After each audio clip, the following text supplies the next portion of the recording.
defense attorney coming right at you. I think we're about to do another summation examination, if I'm not mistaken.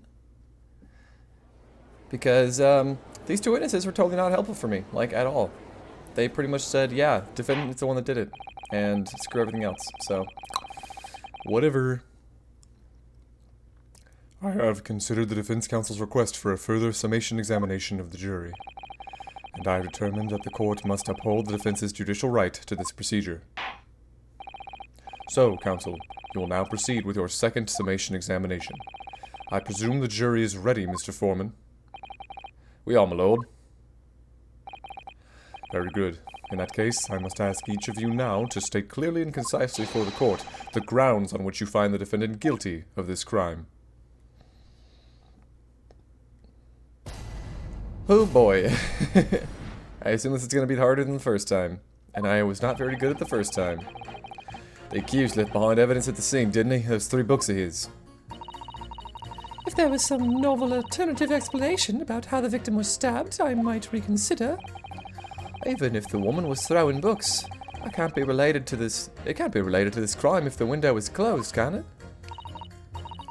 Dearie me, it was only a little book. Hardly life-threatening, even with a direct hit. Look, I just want to get this over with. If I don't bring home pen play tonight, I'll be in a tidy bit of trouble. Come to think of it, we had a fire at home a while ago. It gave me the sneezes. Well, that is totally irrelevant, old man, but thank you for your input. Yes. Considerably more tangible arguments from all members of the jury this time around, it seems. Except, yeah, with one notable exception, of course. My learned student friend was unable to find fault in the previous witness testimony. So the court must accept the fact that it was indeed the accused seen fleeing from the scene. And moreover, no one else was even at the scene to commit the crime. Well, if the eyewitnesses are correct, it would seem as if the conclusion is somewhat set in stone. I fail to see how it can be argued any other way. That means, I'm afraid, that during the summation examination, it's essential that you establish some other tangible explanation for the facts. But how? What would even constitute a tangible explanation here? Isn't it obvious? Who stabbed the woman, and how? Those 2 details are all you need to provide. Simply give us a name and a method by which the attack was conducted. And there I was thinking this might be hard. But Mr. Naruhodo, you have to do it. Otherwise, this really will be where the trial ends. No pressure then. That's quite enough preamble. Proceed with the summation examination, please. I presume you are prepared, counsel? Oh, yes, my lord. Alright, Uranovske, focus your mind now. Only jury thoughts. Only lawful, judicial thoughts. Clearly, the key to the summation examination is going to be juror number 4, the maid. Or should I say, Mrs. Garadeb. We have a book that disappeared from the Garadebs' house on the evening of the incident, and the 4th book found in the victim's hand. There must be a way to link the 2. Yes, that's what we have to find. Using every technique I've learned in my short career so far, whatever it takes. Don't forget to keep an eye on Mrs. Garadeb and how she reacts, even to the things other people say. Oh. Okay, yeah.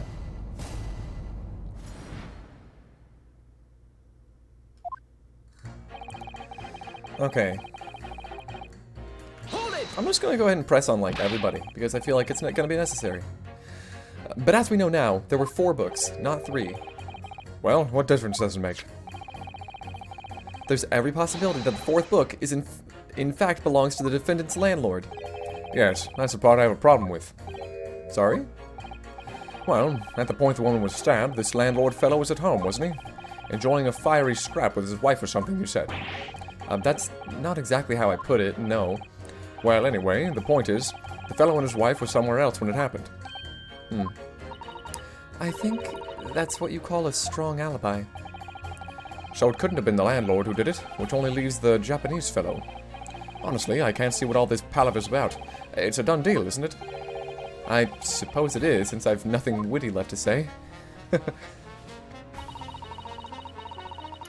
Yeah, I think I need to get back to you, actually. Yeah, let's talk about the window being closed. But what about the possibility that the window is open? What about it? I mean, there's just no way it could have been. How can you be so sure? The prosecutor fellow over there said it earlier, didn't he? Winters in London are no joke. You don't want to invite that sort of cold indoors. So, no, that window wasn't open. Us Londoners like sitting by the fire and staying warm, see? But you couldn't categorically say that the window wasn't open, could you? It just wasn't. They wouldn't have opened it. Then what's the point in even having windows, huh? Counsel, you will kindly refrain from childish bickering. Oh, sorry. Somehow I need to show there's an undeniable possibility that the window was open. Because this young man isn't going to budge otherwise. Okay, okay.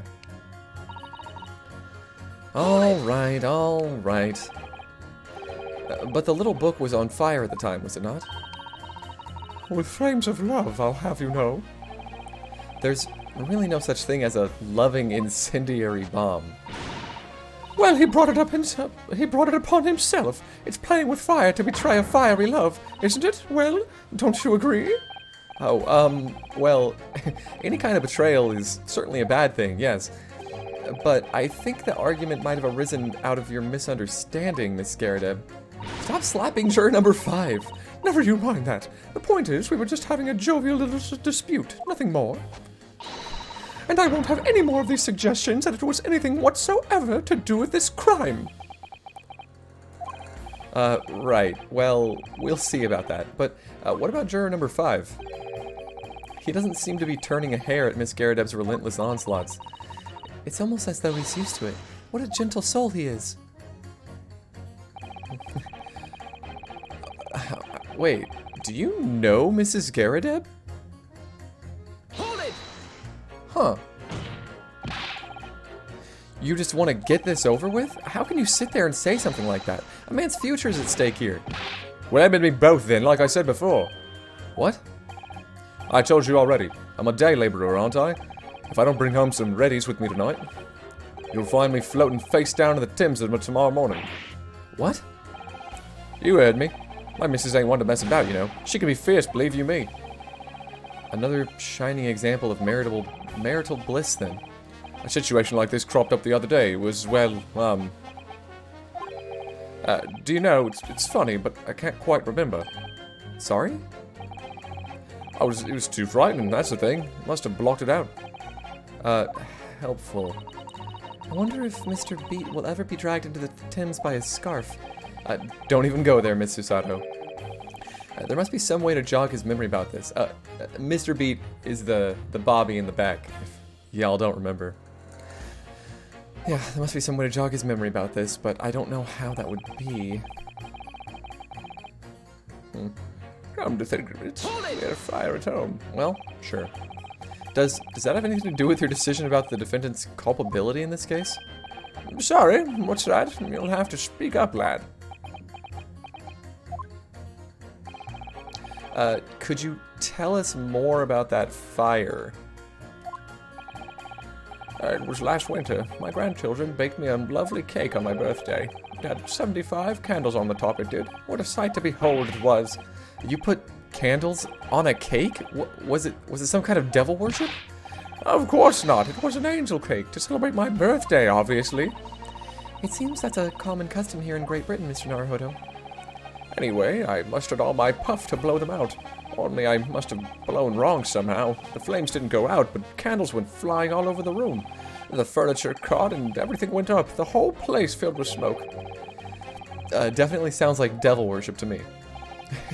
And by the sneezes, I presume you mean a cold, but how did you catch a cold from a fire? Oh, what a fiasco it was. Grandchildren, bless them, threw water over me as they tried to put out the flames. And then, because the whole room had filled up with smoke, of course, we had to open all the windows to clear it. The windows? The biting winter air rushed over me like the devil dancing on my grave, it did. I got a terrible cold from it. It put me in hospital for a while. I won't forget that birthday in a hurry. I knew it was devil worship all along. But something about this old man's story is playing on my mind for some reason. Probably because I can talk to juror number 3 about it. We need to demonstrate who, apart from Mr. Natsume, could have attacked the young woman on the street, as well as how he or she could have done it. Yes, but once again, the jurors' statements are full of personal prejudice. A lot of them seem convinced they're right, even in the face of logical arguments to the contrary. I think you're going to need to pit them against each other to force them to accept an alternative explanation. Yes, I don't necessarily need to find contradictions between their assertions, just a connection might do the trick. Alright, I'll see what I can do. If anything stands out, I'll go in for the strike. That's the spirit. Okay, so I'm gonna pit juror number 3 with juror number 6. Yeah, okay. So he just updated his statement. Objection! These two jurors' statements clearly contradict one another. They do? How exactly, counsel? Don't point at me again. I told you it wasn't me. What's that you say? Speak up, lad, speak up. Juror number 3, do you see? Oh, me? See what, sir? Did you hear juror number 6's account of his birthday celebrations last year? It seems, despite being a Londoner, he once opened his windows in the middle of winter. Well, yes, of course, because it was an emergency. I mean, obviously, if the room was filled with smoke from a fire, then you'd be mad not to open the... Oh! Exactly. On the day in question, at the time of the incident, there was a fire in the Garadeb household, and Mr. Garadeb had the following to say about it. The whole place filled with smoke. Oh my. Oh, ho, ho, ho. I'm gonna pursue this. Oh, my head! Excuse me. Juror number 4, do you have something to say about that? This tiny little teacup. Mrs. Garadeb! Oh, dearie me! What is the meaning of this? How dare you imply that I'm hiding who I really am? It's imperative that you confirm something for the court. So please, it's time to drop the pretense now. What is it? When the fire started in your house that day, did you, or your husband, open the window? Oh, I beg your pardon? What are you insinuating? The room would have been thick with smoke after the carpet and bookcase caught fire as they did. In a situation like that, it's inconceivable that you wouldn't have opened the window. And what if we did? Oh, all right then. Yes, you're right. My husband was frantically trying to open the window, which can't have been easy since I continued to give him a justly deserved book battering. Even though your house was on fire? Oh, you never stop throwing until the anger subsides. It would be terribly bad for the nerves to do otherwise. Of course. I should have realized. That's a significant step forward, Mr. Naruhodo. You've managed to establish that the window was open. We simply must have that added to Mrs. Garadeb's formal statement. And so we shall. But how does the window being open have to do with anything else, right? Yeah, the window could have been open when the woman was throwing books. I mean, it's definitely a possibility. So, am I supposed to pit you two against each other now? Objection! Hold it! I'm sorry, but as foreman of the jury, I have to object. That's complete nonsense. Okay, so I didn't have to do that. My bad. I'm a banker, don't forget. An educated man. There's no contradiction as far as I can see. Quite so, Mr. Foreman. I will not permit a whimsical attack against the good members of the jury, counsel. It's fine. There was nothing whimsical about it. It's very important to listen carefully to every juror, Mr. Naruhodo.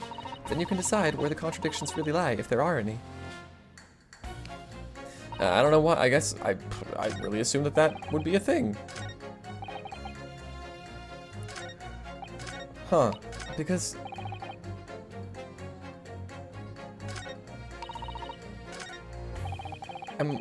Is it because I pursued Mrs. Garadeb? Am I supposed to do it again? Huh.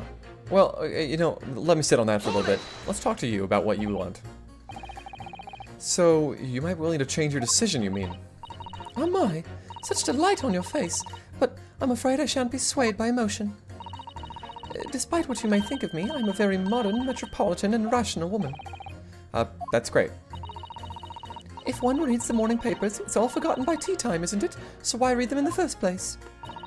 You see, modern, metropolitan, and rational thinking, wouldn't you say? Nope, that's... and not at all extreme. As I see it, an overwhelmingly suspicious Japanese man has been implicated by overwhelmingly strong testimony.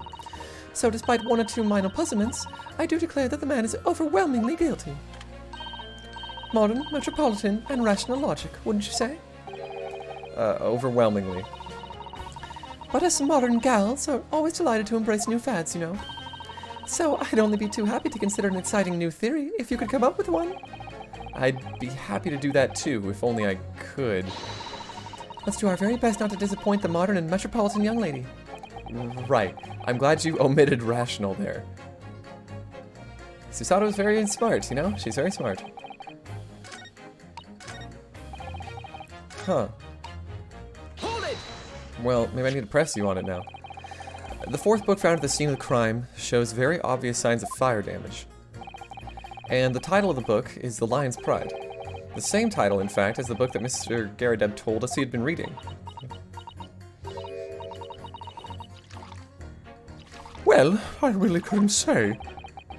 On the day in question, did you or did you not throw at your husband the copy of The Lion's Pride that he had been reading? I did. It was the first thing I could lay my hands on, so I hurled it straight at him. And now you come to mention it, yes. He was rather enjoying reading it, you're right. Why did you not reveal this information to the court from the outset? Because I couldn't, you insolent little man. I didn't remember. At times like that, you pick up and throw whatever you can lay your hands on, as well you know. I really don't. I barely noticed I was throwing a book, much less the title of it. Oh, you have something to say? Interesting. Excuse me!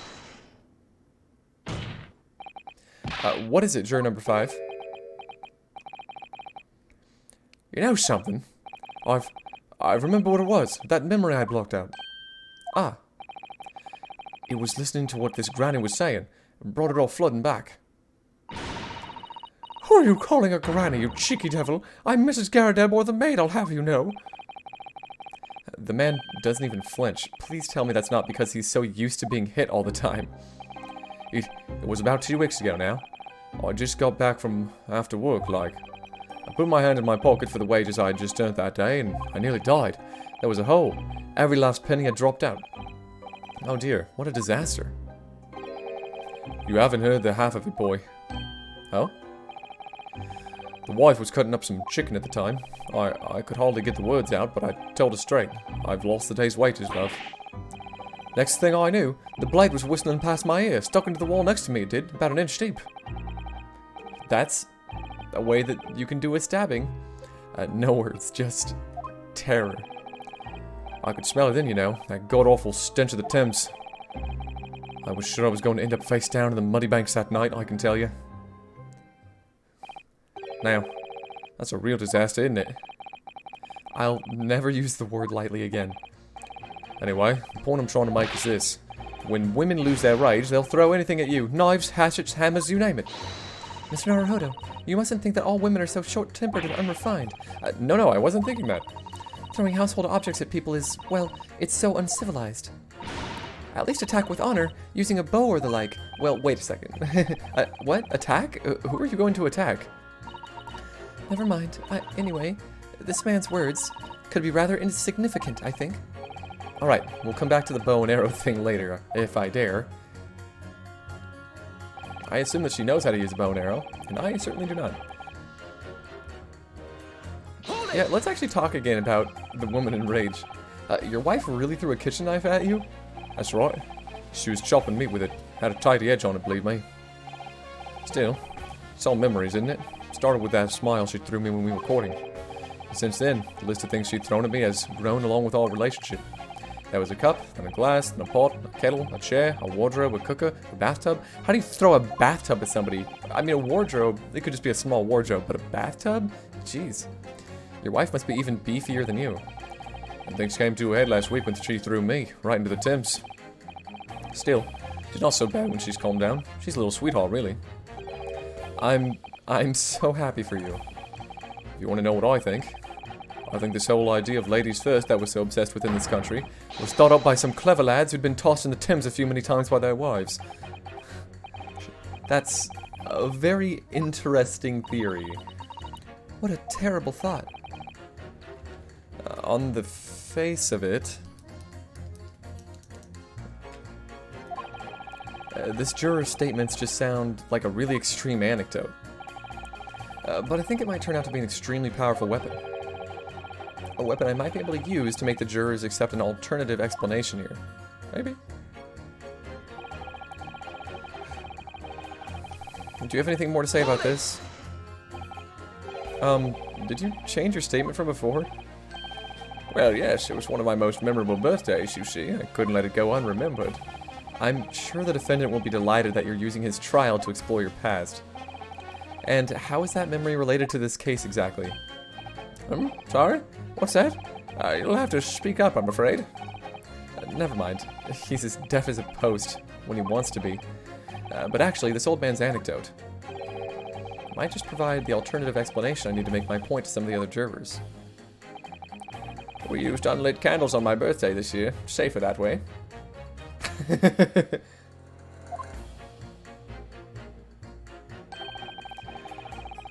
So the window was open when the Garridebs were arguing that day. Yes, Miss Garrideb has finally admitted to it, which is a very significant victory for the defense. I feel like the fog's starting to clear, and an alternative explanation to this case is starting to show itself. Heck yeah, it is. So, I'm gonna talk to you, about this. Objection! Because this is an alternative explanation. Those two statements clearly have a deeply significant connection. Good grief. You mean they don't contradict each other? Explain, counsel, at once. Juror number 2, do you think perhaps that this could be one such novel alternative? Oh my, whatever do you mean? An alternative explanation as to how the victim was stabbed in the back. What are you talking about? We've demonstrated that the fourth book, The Lion's Pride, that was found at the scene of the crime, originated in Mr. Garrideb's room on the top floor of his house. Therefore, it's equally possible that some other object besides the book could have found its way from the Garrideb household to the street below. Eh? What's that now? After all, Mrs. Garrideb could have thrown any number of different objects at her husband. Isn't that right, juror number 4? What are you insinuating now, you little beanpole?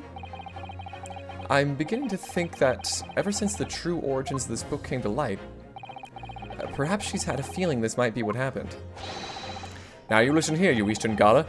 As the foreman of this jury, I demand a straight answer. You give us this yarn about some other object making its way out of the house, but what? Oh, what was it?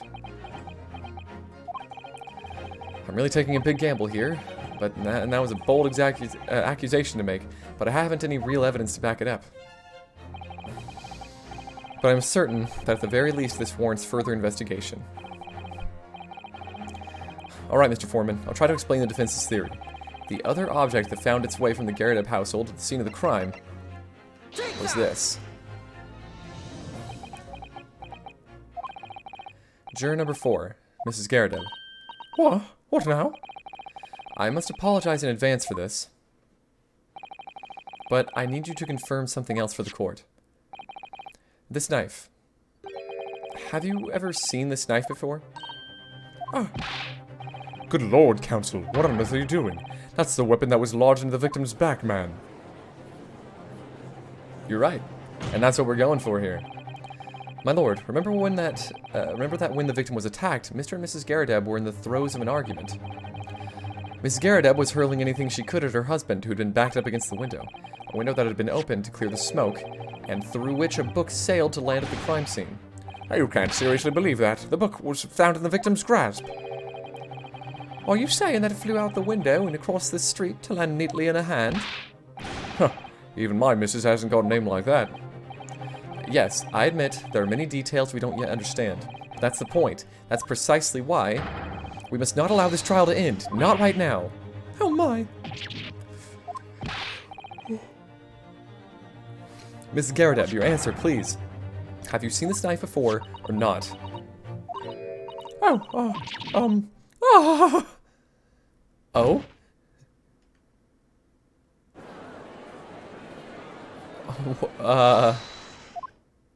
My lord, I wish to change my decision. I'm a woman of my word, after all. Thank you, madam. Yes, I agree. I certainly didn't see this coming, but I just don't think it would be right for this trial to come to an end now with so many unanswered questions. Mr. Foreman! I'd have to agree. Not that I think the granny did it, mind. Yes, you know what? I'm not quite happy about this at the moment either. All together now, ladies and gents. This is a great judicial system. I wish our court had these giant fiery scales in the back. We did it. Oh, congratulations, Mr. Naruhodo. So, as a result of the defense's summation examination, the number of jurors' leanings have changed. 2 jurors called guilty, against 4 now calling innocent. Accordingly, the opinion of this court is divided. And this trial will continue. The old man, still likes guilty, huh? Interesting. What ifs?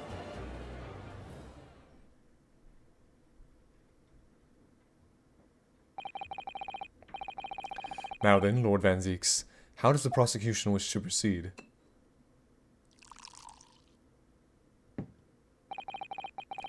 This trial is rapidly descending into a farce. Yeah, I mean, kind of. 2 summation examinations. Like, you just can't catch a break, can you? Like a corked wine, the first few sips are bitter enough. Why do you do this to all of your wine? But what follows is so repugnant, it's good for nothing save the gutter. If I may, Lord Van Zeeks, the defense has just put forward a credible alternative explanation for what happened. Credible? Is that your considered opinion, Mr. Foreman? The defense's argument is a joke to which I barely know how to respond, but let me start by insinuating that you must all familiarize yourselves better with the relative positions of those places being discussed. What do you mean by that? What's his angle this time? It should already be more than apparent that between the crime scene and the Garadeb household runs a rather wide street, Briar Road. Which means that the distance from the Garadeb's house to the scene is some, yes, 15 yards. Let me see. 15 yards. That's around 14 meters. 14 meters? Oh, that's a little farther than I imagined. And as you ladies and gentlemen of the jury rightly noted as having portentous significance, the 4th book was found in the victim's clutches. In other words, the smoldering book, wantonly hurled by the lady of the house, traveled some 15 yards, to land on the opposite side of the road, neatly between the collapsed victim's fingers and thumb. Is that your final conclusion, my learned and deluded friend? And did the jackknife follow a near identical trajectory to plunge into the middle of the woman's back? This fantasy is somewhat stretching the notion of having a bad day for the victim, I think. Even those pathetic serialized detective stories have more believable plots. Ouch, dude, that's scalding. There's nothing I can say to that. That prosecutor loves the sound of his own voice. Miss Usato. Serialized detective stories are pathetic, are they? How dare he? Maybe let's pick our battles here. My lord, might I be allowed to speak? As judicial assistant, you may speak for the defense. Yes, go ahead. The prosecution may consider the idea fantasy, but what the defense has postulated was believable enough to persuade the jury to change its leading. And as such, the court has a duty to explore this alternative explanation as thoroughly as possible. Yeah. To that end... Yeah? Juror number 4, Miss Joan Garadeb, must be called to testify and submit to cross-examination. Saints alive! A cross-examination of a juror? Well, I mean, she's involved. Order! Well, this is highly irregular. It is unprecedented for a member of the jury to be summoned to the witness stand.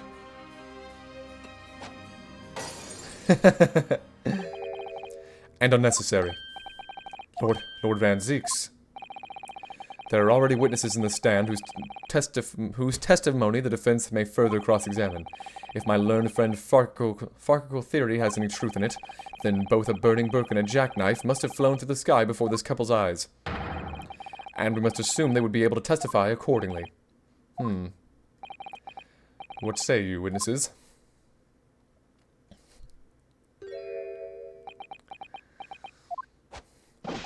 Yes, sir. Constable Rolly Bait reporting for duty, sir. Well, good morning, officer. Sorry for dozing until now, sir. I haven't slept for a month on account of a villain who's appeared on my beat, sir. Oh, they are so heroic, these London bobbies. Patricia, my darling, I've been neglecting you, but no more. Oh, Rolly, my hero, you make me swoon. God, these two are so stupid. I love them. Very well. I hereby reject the defense's request Oh, and order the witnesses in the stand to testify again. State forthwith before the court any details pertaining to the defense's alternative explanation of events. Yes, sir.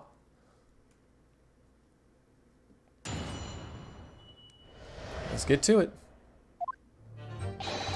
This case has nothing to do with Mr. and Mrs. Garadeb. Believe me, a London Bobby is good for his wood. You see, sir, the windows on the top floor of the Garadeb house are top-hinged casements. Obviously, if anything had been thrown out of the window, we would have seen it. I did leave the scene to go and fetch help, but my trusty Rolly was there to make sure nothing was disturbed. I didn't take my eye off the crime scene for one moment, sir. Nothing strange to report on that front, sir. Okay, well, you fell asleep. We know that you fell asleep. Well, this is quite startling. Top-hinged casement windows. A detail is not in the police report, Constable. Oh, yes, sorry about that. I must have been a little drowsy. You cannot excuse your sins with drowsiness every time, Constable. No, sir. Sorry, but what exactly is a top-hinged casement window? I've never heard of that in my life. And you cannot excuse your ignorance with such trite remarks, my learned friend. Of course, sorry. I found it, Mr. Naruhodo. Cast your mind back to the windows in Mr. and Mrs. Garadeb's room. Alright, I'll try. Uh-huh. So the window opens in order to allow air to circulate inside the house. But, as it's a top-hinged casement window, it swings open along the upper edge, you see. I'm glad you rectified your ignorance. The casement window's most prominent feature is its stay, a metal bar which prevents the window from being opened beyond a certain amount. It prevents its opening? This is all news to me. Absolutely correct, sir. In other words, if a book or knife would have been thrown through the open window, it would have clattered against the pane and fallen straight down to the pavement below. Well, that's unfortunate for me. No. You see the problem then? Good. Your education in windows is complete. There was never any possibility of either the book or the knife traveling 15 yards over the road. That is, unless the window pane had been shattered, something we've discounted already. That can't be! Did you see that, Rolly? That young Japanese man just collapsed in agony. Oh yes, my darling, I saw it. I saw how he crumbled before me. Oh, Rolly, you're so strong. How is this happening? I haven't even started the cross-examination yet, and already my argument's been destroyed. Counsel, if you could drag yourself upright again, the court awaits your cross-examination. Yeah, it's gonna be tough. Oh, boy. My lord. Oh, good. Another desperate situation. You're always in a desperate situation, but we always come out of it together. We can do this.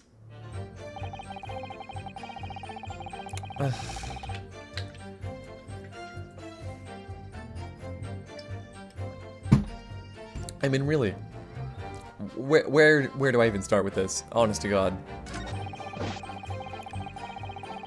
Yeah, they are top-hinged. Yeah. Hold it! Are you sure about this? Yes, you said that you went to a nearby police box to fetch another officer, is that right?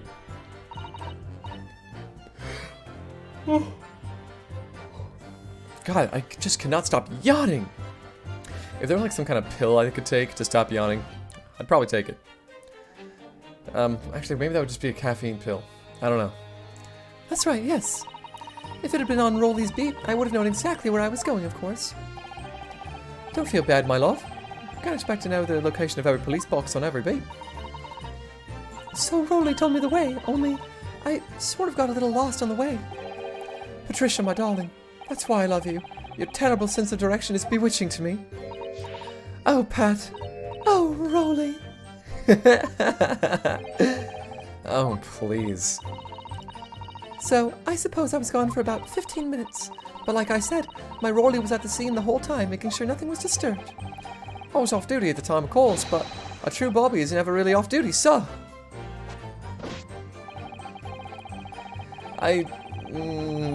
No. We know that you fell asleep. We heard about this. Nothing to report. That's correct, sir. I had my eyes wide open the entire time. Never looked away for a second. No one else approached the scene, and nothing was removed from it. Oh, I can swear to that on the yard's honor, sir. Really? That seems a little strange. Beg your pardon, sir. Strange, sir. Seems altogether regular to me. This burnt copy of the London's Pride was originally in the Garrideb household. So the question remains, how did it find its way into the hand of the victim? Can you shed any light on that, seeing as you were at the scene of the crime the entire time? Ah! Could it be a different copy, sir? One that just happened to be burnt as well? Even if that were possible, why would the victim have been gripping a book like that in her hand? As we can see from this photographic print, she had a bag over her shoulder. Yeah. Man, caffeine pills exist, right? Like, that's gotta be a thing, and I don't know why people would take those. Unless it really is to stay awake, but wouldn't you just, like... I don't know, wouldn't you just take Adderall or something? I don't know. Well, sir, the book was in the lady's hand from the moment we arrived at the scene. Is that so? There's something about this statement that's not sitting right with me. The two mysteries of how that knife ended up in her back and how that book ended up in her hand. There must be some common thread between them. Wait, why are you bringing up truckers? What does that have to do with anything? I'm so sorry, Mr. Naruhodo. I had no right to speak out. What do you mean? I requested the cross-examination of Miss Garrideb without consulting you. Even if the judge did deny me. Oh, I see. Well, I agree with you. We do need testimony from Mrs. Garrideb, if we're ever going to get to the truth of this matter.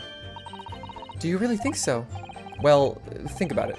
No matter how far it is across the road, or how that window opens, Mr. Garrideb's book found its way to the scene of the crime. Oh, truckers take caffeine pills. Interesting. That cannot be healthy, right?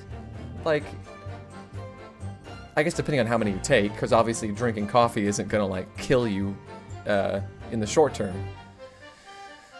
You're right. And then there was Mrs. Garrideb's reaction to me showing her the knife.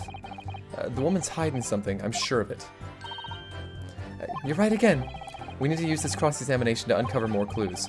We'll get to the bottom of this one way or another, I swear. Yes.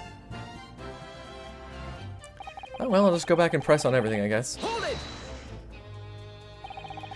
How can you say that for certain? A very good question, sir. And the answer is this. It has the noble founding principles of the force written on it as a reminder to all us policemen of our sworn duty. He showed us that before, didn't he? Did he? I can't say I remember. Well, I do, Renosuke, don't worry about it. To patrol the streets of London town and uphold the peace of the common man. That's what the job's all about. And that is why I can stand here today beside my long-suffering wife and tell you the Bobby's are good for his word. While rubbing my tired eyes admittedly, sir. Oh, Rolly, you're so manly. Of course I am, my darling Patricia. Oh, Pat. Oh, Rolly. Ah, they're cute. No, none of this is what I meant.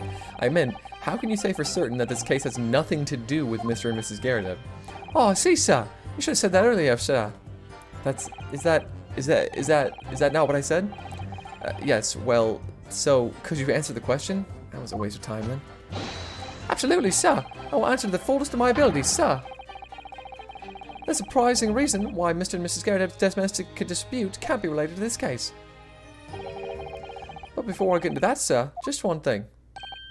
Yes? I'd very much like you and all your countrymen to understand the great British institution of Scotland Yard, so I hope you'll take back some tales of us London bobbies and shall we uphold our guiding principles. I wasn't planning on going back just yet. I've only just arrived here. So to that end, sir, I'd be happy to lend you my warrant card for your perusal. But I must warn you, you won't be able to get through it without shedding a few tears. Thank you. I'll try. Constable Wheat's warrant card has been entered into the court record. Look, I'm gonna go ahead and examine it, but I don't see how it would be useful. Right?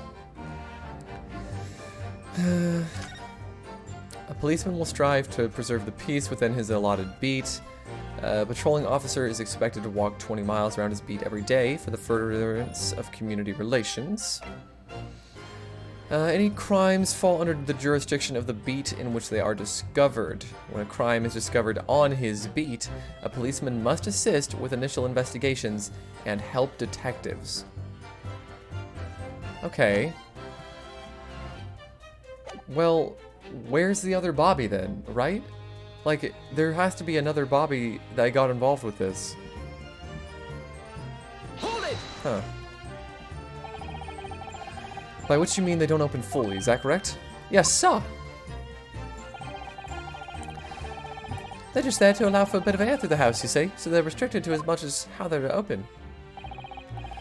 And therefore anything's thrown out of the window from inside the room would simply strike the pane and fall to the street directly below. For clarity, allow me to mark the map. I mean, it's pretty clear. Like, I'm not an idiot. Here is the location where objects would have fallen. Yes. Directly opposite the scene of the crime on the other side of the rather wide road. Would it have been so hard for somebody to have mentioned this top-hinged casement thing before? Honestly. Well, I have another question for you, Constable. And what would that be, sir? How do you even know? Why would you have any idea what sort of windows Mr. and Mrs. Garrett's house is furnished with? Oh, well, sir, that's very simple. You see, I helped with the investigation yesterday. Let's talk about Excuse this. Do you have something to add, Miss Beat? Sorry? You look, well, delighted. Is there some particular reason for that? Oh, I was just remembering, that's all. We really were so lucky. Lucky? What do you mean? Well, of course I feel terrible for the poor woman who was attacked. Don't misunderstand me, please. But we were just so lucky it didn't happen on Rolly's beat. It was so close, you see. Oh, I hadn't realized. Oh yes, that street, Briar Road. That's the boundary between Rolly's beat and the next one. Isn't that right, my love?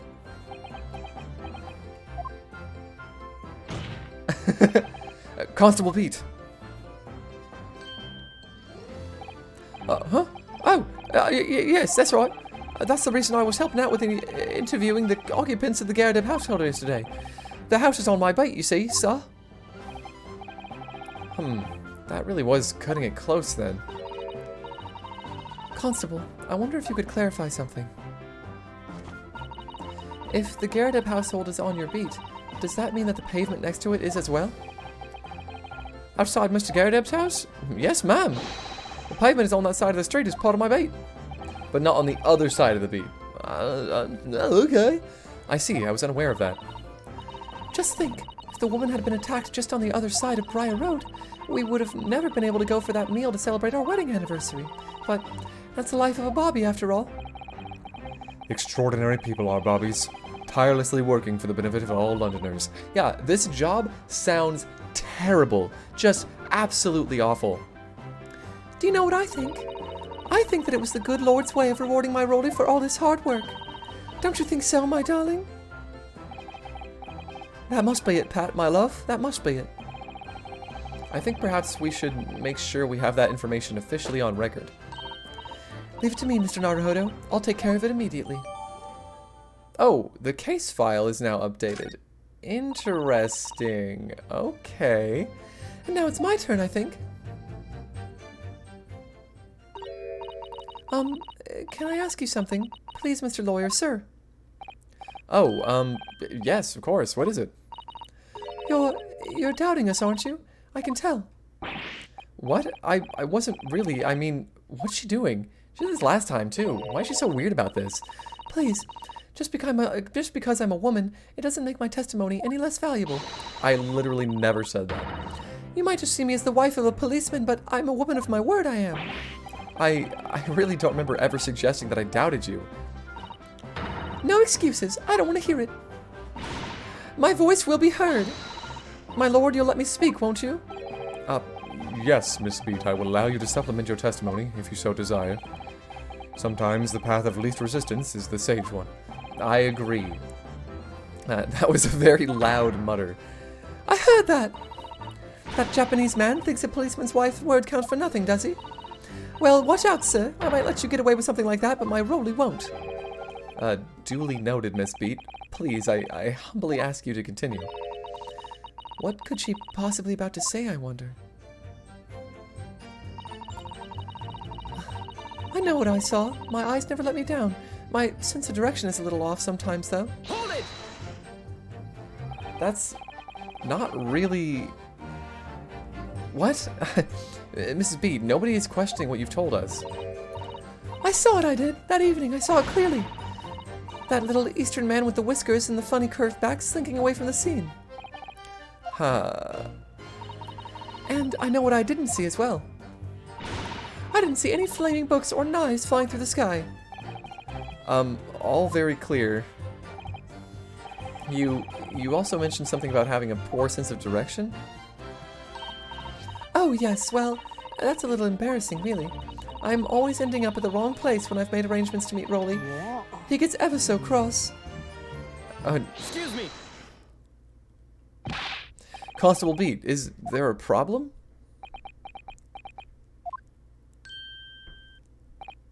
No, sir. No problem, sir. Did your wife's remark just now bring something to mind, perhaps? Oh, well, in a way, sir. Yes, sir. I was just remembering that the same thing happened that evening is all. Oh? You mean Miss Beat lost her way on the night of the incident? Well, you see, I sent her off to find a police box in the next beat over from mine, but she was gone a fair bit longer than what I was expecting. I thought she'd be back inside 10 minutes, but my darling was gone a good 15. Oh, Rolly, you're such a tease. But the reason I was so long was because of the bouquet, silly. The bouquet? Sorry, what bouquet are you talking about? Oh, it was a present for our wedding anniversary. Rolly's so romantic. He saved up for it with farthings and halfpennies he found in the gutter while doing his rounds. Yes, how romantic. I'd forgotten all about it until just now. Had you, my darling? Oh, yes. But that was just between us. No talking about it to anyone else, darling. You have to promise... Really? Oh. What? Why can't he talk about having a bouquet of flowers? What was that all about? Constable Beat looked very obviously troubled during that exchange. I'm afraid I can't offer any useful insight, Mr. Naruhodo. But I'm quite sure of one thing. We have to ask Mrs. Beat about the bouquet. Mrs. Beat, this bouquet you just mentioned, I'd like you to add details about it to your testimony, please. Oh, really? Yes, I'd love to. Oh, Van Zeeks, you feel some type of way about this. Okay. Okay, so you dropped the bouquet and lost your way for a while? Why would dropping the bouquet make you lose your way for a while, though? You mean you dropped the bouquet at the scene of the crime? Yes, that's right. Oh, I was so upset. When we ran over and saw it was a woman with a knife in her back, I was so shocked I dropped the bouquet Rolly gave me. It was in a dark spot where the streetlights weren't casting any light, so I didn't notice at first. And then you went to the police box to report it to the policeman whose beat it was on? Yes, and I came back to the scene together with the other constable, you see. That's when I spotted my bouquet again, but the funny thing was, when I went to pick it up, it was nowhere near the victim's body at all. In case you need reminding, Ms. Beat, the victim is not deceased. I was all flustered for a moment before I heard a voice calling me from the other side of the road. Okay, so the scene was moved, from what I understand. Interesting. Your husband, presumably? That's right. Silly me, I'd gone over to the wrong side of the street. Although, I'm going to blame the bouquet this time. I can't think of how it got there, I really can't. So the bouquet somehow moved from one side of Briar Road to the opposite. No. The scene moved from one side of the road to the opposite. Curious indeed. Isn't it? But the worst of it is, I forgot to pick the bouquet up again when we left the scene. That beautiful rose Rolly brought me, And with that change from the gutter he spent so long collecting. By bouquet, do you perhaps mean this sorry, solitary rose? Oh, yes, that's it. That's the bouquet Rolly bought me for our anniversary, with old bits of change he found in the gutter. Maybe just call it a rose. Tell us, Lord Van Zeeks, where did you come by the flower? According to the report by the police officer in charge of the crime scene investigation, it was found on the edge of the pavement in front of the Garadeb household. In front of the Garadeb's house? Although it wasn't noticed until the morning, as it lay where the street lamps cast no light. It was believed to be of no relevance to the case since it was found on the opposite side of the thoroughfare. Oh, thank you, sir, thank you. Could I have it back now, please? No, I think for good measure this rose should be added to the court record as evidence. Oh. Alright. The anniversary bouquet, otherwise known as a single rose, has been added to the court record. But it's a symbol of our love. I want it back after the trial, do you hear me? I want it back. Good grief. Rest assured that I shall do my very best not to forget Miss Beat. Okay. So, what sort of information can I get from this rose, right? The shock of seeing the stabbed victim caused Miss Beat to drop the rose where she stood. Okay. Sure, makes sense to me. It's very stylish paper the flower's wrapped in, isn't it? It's just an old newspaper, Mr. Naruhodo. Oh, I suppose it's because I'm not used to seeing English print. It looks so exotic to me. Ah, I see. Is something wrong? Oh, no. I was just thinking that if you wrapped a stone-baked sweet potato in English newspaper, it might look like some sort of fancy cake.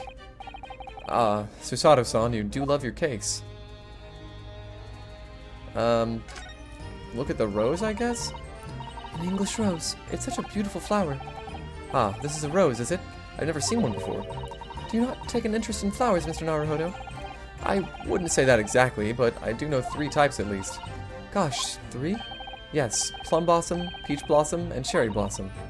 Perhaps you should consider branching out? Learning that some aren't fruit tree based, for example. I mean, yeah, there's a lot of very nice flowers, you know? Also, why does it let me examine this in full detail if, I mean, there's really nothing to get from it? So be it, I guess.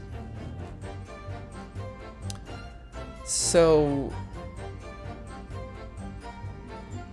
oh boy. Where do I go with this now? Huh.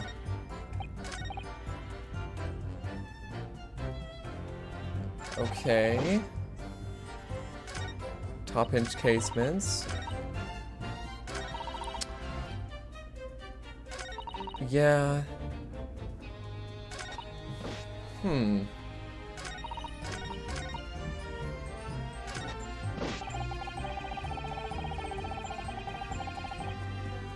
You didn't take your eye off the crime scene, but the bouquet just somehow ended up on the other side of the road? Huh.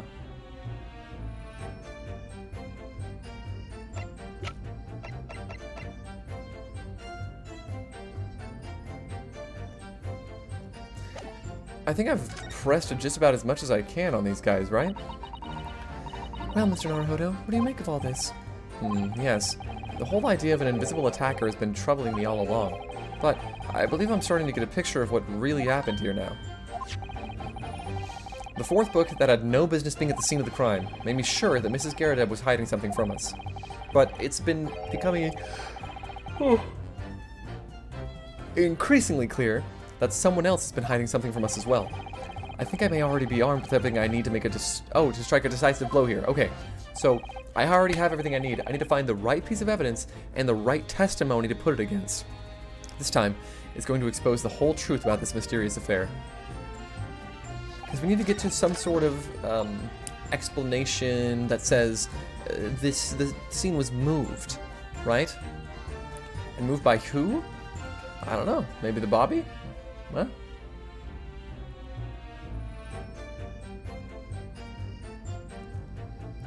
Huh.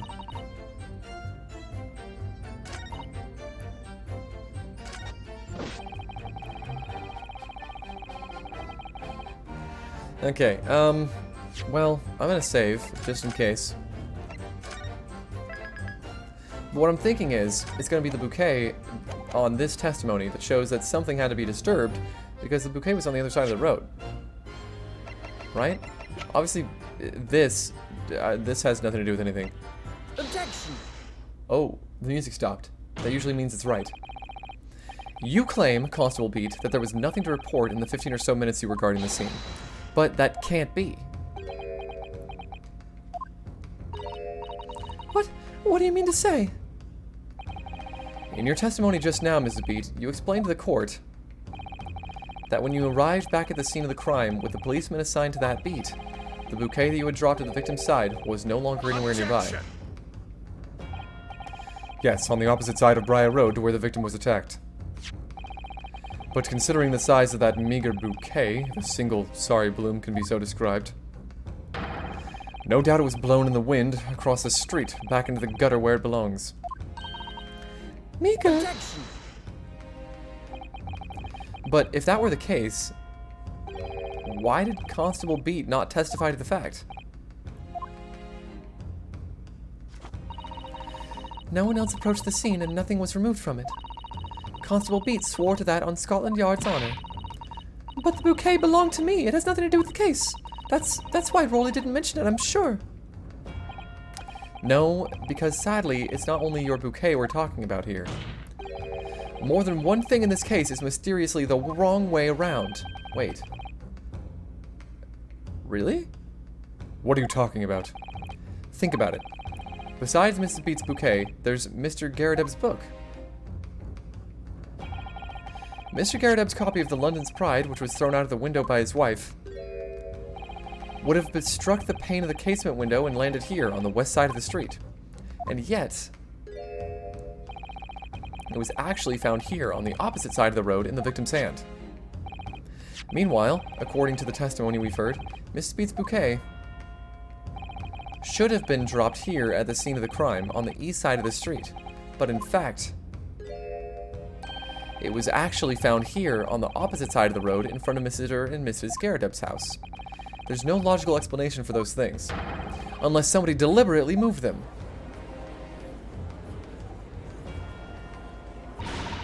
What are you trying to say? The way you're talking, it sounds like you think my Rowley's done something wrong. Don't you listen to the word that scrawny lawyer says.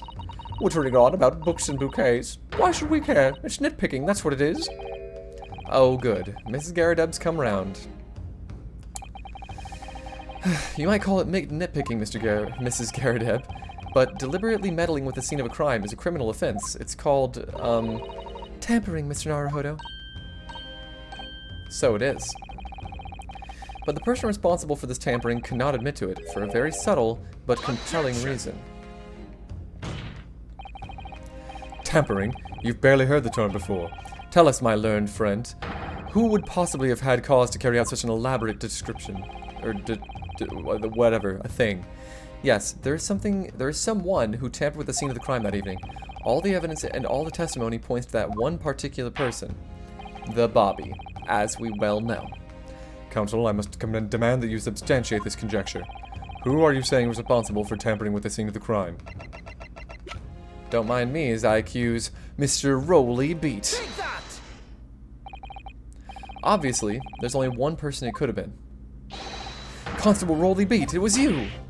What? A policeman? A member of Scotland Yard?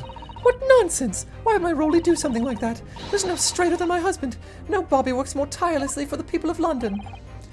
Mrs. Beat, you said in your testimony that your husband asked you to go to a nearby police box to fetch the officer on duty. The 15 minutes that you were absent from the scene is the only opportunity anyone had to tamper with it. You're making it up. It's all nonsense. It's all lies. What about that Japanese man with the whiskers? I bet it was him. He did it. If that was true, Constable Beat would have seen him do it. Oh.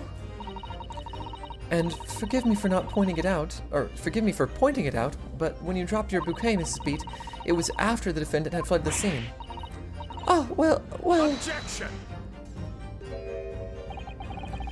First you make accusations about the landlord and his wife, and now you incriminate a policeman as well. But your accusations lack one very important thing. You claim the crime scene was tampered with. But there is only one reason anyone would commit such reckless crime, to hide something. That's right, he's right. But my husband and I just happened to be there, that's all. So why would we have anything to hide? It just doesn't make any sense. You've offered no motive for this alleged tampering, and until you do, your accusations are nothing but empty threats. Constable Pete had a very good reason for wanting to tamper with the scene of the crime. That's the key to this entire affair. Mr. Naruhodo, have you managed to solve the mystery? Counsel, you have made a very serious accusation against a London police officer. If you are mistaken, I'm sure I need not point out that your reputation as a lawyer will be irrevocably damaged. Ugh. With that stark warning in mind, you will now explain to the court the motive for this alleged tampering. Yes, my lord.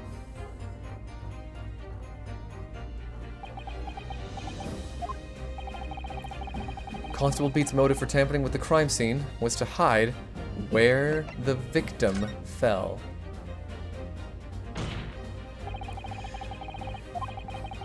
That is what this Bobby had to cover up at all costs. What? Where the victim fell? But you mean where she was attacked? What are you talking about? We told you at the very start, didn't we? On the pavement of Briar Road. We saw it happen, remember? It was right here, as if anyone didn't already know. That's certainly what everybody has been led to believe, but in fact, that isn't where the victim was stabbed at all. What? What?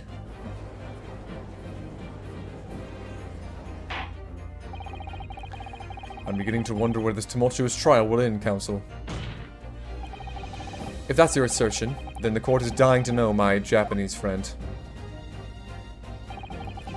Where are you proposing that the crime actually took place that evening? Right here. Take that! But that's on the opposite side of the road. I don't understand. On the evening in question, Mr. Garrideb's book fell directly down from the open window above, and your bouquet, Miss Beat, never moved at all. What did move was the scene of the crime itself. Good gracious! Objection! Perhaps you haven't been listening to the ample testimony the court has heard. But these witnesses both saw the moment the attack took place. That's right, I saw it with my own eyes. It was 5 o'clock in the evening and already dark. There was the typical London fog on the ground. When you saw the incident unfold and run to the victim's aid, that was actually on the west side of Briar Road. No, that's not true. It can't have been. Constable Beat then arranged for you to be absent for a while by sending you for help. And during the 15 minutes you were away, he transplanted the crime scene. He moved all the things shown in this print, the victim herself, the 4 books. He moved everything, in fact, to the pavement on the east side of Briar Road. Extraordinary. But the constable overlooked one thing. What did he overlook? The bouquet, I presume. Exactly. The prosecution told the court just a few minutes ago about the discovery of the rose bouquet. Lord Van Zeek said it wasn't noticed until the morning, as it lay where the street lamps cast no light. Yes, it couldn't be seen in the dark, obviously. Which is why it was only the bouquet that was found in its original position on the pavement on the west side of Briar Road. And that is the defense's theory about what really happened that evening. How do you respond, Constable Rollybeat?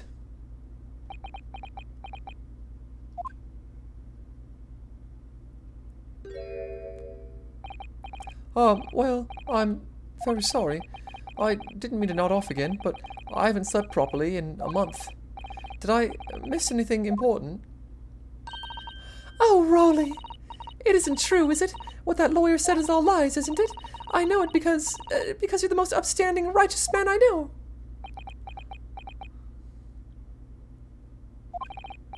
I had a dream, a terrible dream. All the things I did that night, everything come out, everything exposed. Only it seems it wasn't a dream at all. Good golly. He did it. I knew it. Order! What on earth is the meaning of all this? Oh, Rolly, why? Why would you do something like this? Moving a corpse is a criminal offense, isn't it? Okay, well, first of all, it wasn't a corpse. It's just a person. A stabbed person. Wishing the victim dead should be one, too. Constable, explain yourself. Why would you do this? As a respected member of Scotland Yard, your duty is to protect the people of London Town.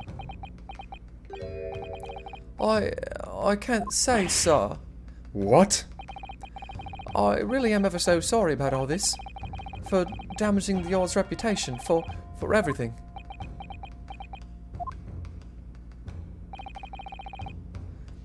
I have a possible explanation. For why, on that particular evening, Constable Beat felt compelled to move the scene of the crime. I can think of one reason. What? How could you possibly know? You, a foreigner, presuming to understand the mind of a Scotland Yard policeman. And yet, Lord Van Zeeks, it is this foreigner who has uncovered the startling truth of the matter thus far. I believe it would be beneficial to the court to hear this extraordinary young lawyer's theory. Counsel for the defense, if you please. Yes, my lord. Now then, I think you had better show us some evidence. At once, my lord.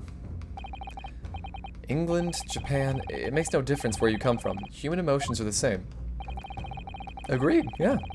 And I think I have a fairly good idea of the feelings behind this man's actions. What gives away the motive for Constable Beat's unthinkable actions? Well, obviously, it was the warrant card. Take that! I realize that I'm a foreigner in this land, and I have only just arrived from Japan, which is why all this information about London's so-called bobbies is completely new to me. I've learned that, though honorable, patrolling the beat is the most demanding work in the world, for example. Keeping the peace, looking after the citizens on his beat in all kinds of ways. There's no doubt that the young bobby is charged with a great deal to do each day, certainly. But for Constable Beat, the day in question was special. Special? How? On account of this bouquet, my lord. Oh, yes. It was our very first wedding anniversary. So it was. Constable Beat had worked so hard to be able to afford this simple gift for his wife, and was looking so forward to taking her out for a celebratory meal. When he and Mrs. Beat stumbled upon a crime along Briar Road. When he saw that shadowy figure through the fog collapse on the pavement ahead of him, what must have gone through the man's mind? Actually, who's talking right now? But sir, on that one particular day, I was looking forward to celebrating my wedding anniversary. Miss Beat puts up with a lot being married to a bobby like me. I wanted to show my dear wife how much I care.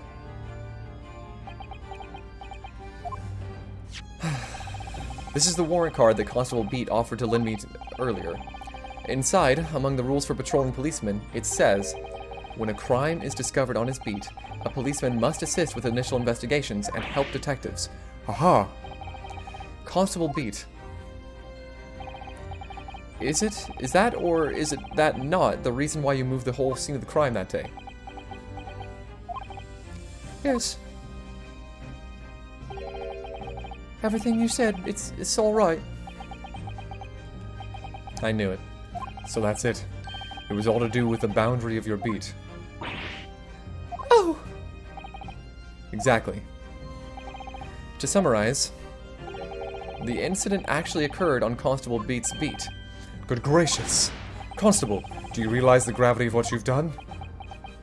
I think he does, yeah. It was the first time since I'd become a copper that I'd ever cursed God. Stay close to me, Pat. The criminal could still be lurking somewhere. As we ran over to the scene, I had every intention of doing my duty as a police officer. We've got to report this to the station as quickly as possible. But then it dawned on me. I realized where we were, where the victim was lying, and what that meant for me. When a crime is discovered on his beat, a policeman must assist with initial investigations and help detectives. Why here? Why did this have to happen here? And why tonight of all nights? Why? Man, can't even get a day off? That sucks. It's a copper's job to guard the scene of the crime, so I told Pat she'd have to go to the nearest police box and fetch whoever was on duty there. It was then, when I opened my mouth to speak, it just came out. I couldn't believe the words that were coming out of my own mouth. This is the next meet to mine, Pat, so you'll have to go to the police box that covers it, turn right along Mearsham Street and then...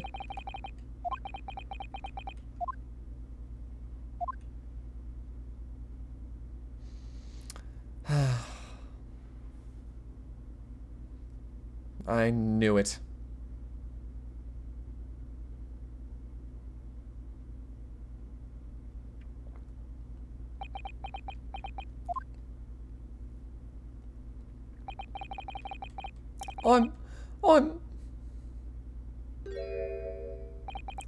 I'm sorry.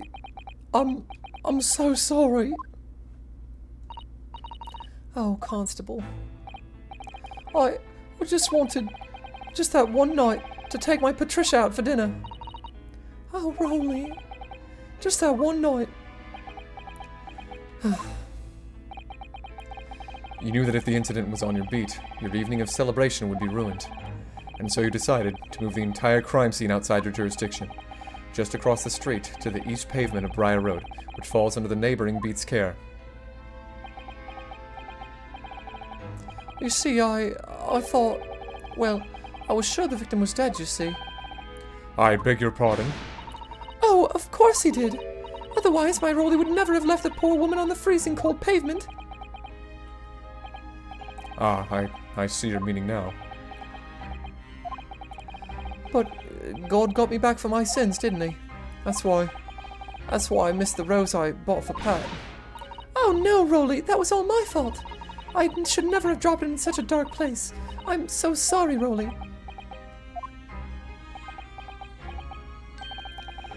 And can you tell us, Constable, how many books did you move from one side of the road to the other in total? 4 it was, yes, sir. Definitely, 4. 3 of them dropped by Mr. Natsume, and the 4th being that one that fell from the window upstairs in the Garadeb household, of course. But what made you place that book in the victim's hand? When all the others were scattered haphazardly around, I mean. Oh, well, sir, that's because that's how I found it. How you found it? What do you mean? When we first ran over to the scene, the victim was already holding the book. Okay, so, I mean, this makes it obvious what happened, right? The lion's pride was thrown out and fell to the ground. The snow put out the fire. The woman walks over, bends down to pick it up, and then the knife falls straight down into her back. That's obviously what happened. You're sure it was this book, The Lion's Pride, that the victim was holding? Oh, yes, sir. No doubt about it, sir. Interesting. The 4th book's information has been updated. Man, this information would have been great to have earlier. I thought it was an open and shut case at the time, you see. There were only the 2 people at the scene, and Pat and me both saw what happened. However, which way you looked at it, it had to be the fellow who ran off who done it, I thought. I couldn't see the harm, really. I didn't think moving it all over the road would make a jot of difference. I suppose this is it for me now. I've had it. My lord. Yes, Lord Van Zeeks. I believe that concludes the cross-examination of the witnesses. Oh?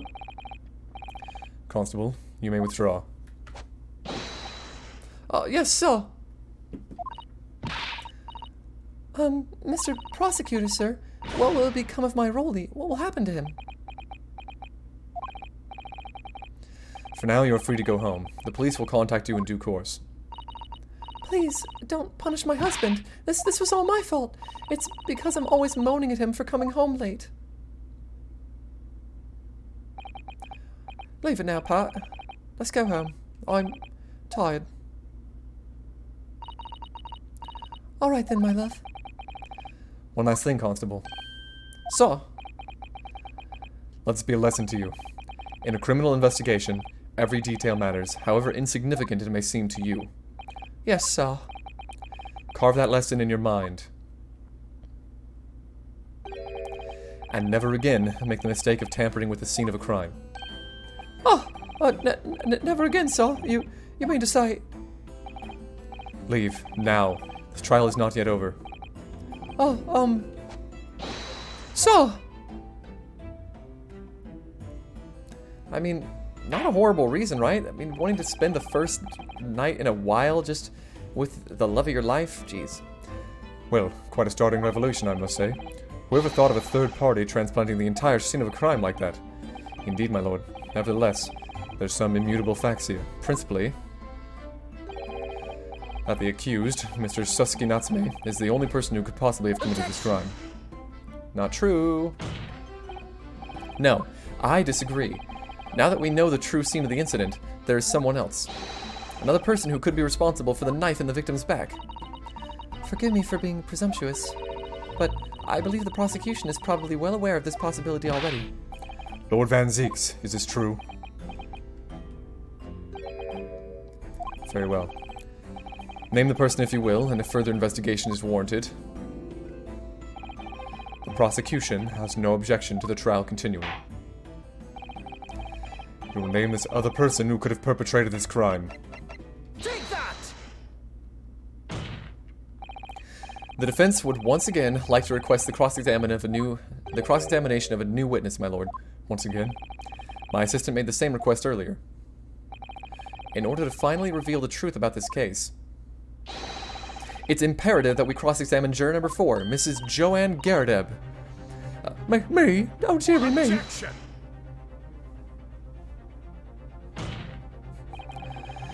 That request has already been denied. Oh, so you're waiting for this to happen? But the situation is very different now. Mrs. Garadeb, answer me this. What do you want now, you little toad? At the time of the incident, you were engaged in a violent argument with your husband, Mr. John Garadeb. In the course of the argument, a minor house fire was ignited, and to clear the smoke from the room, your husband opened a window that looks out over Briar Road.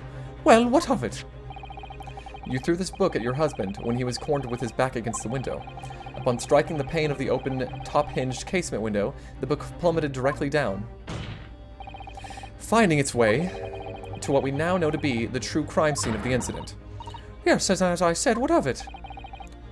During the argument, you were beside yourself with rage. As such, you threw not just books, but anything you could lay your hands on. So, let me ask you one more time, Miss Garadeb. This knife, the one removed from the victim's back, have you really never laid eyes on it before? Oh.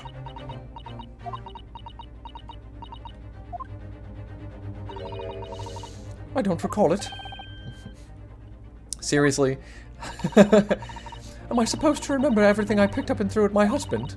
And anyway, the man over there in all that regalia said that members of the jury needn't testify, didn't he?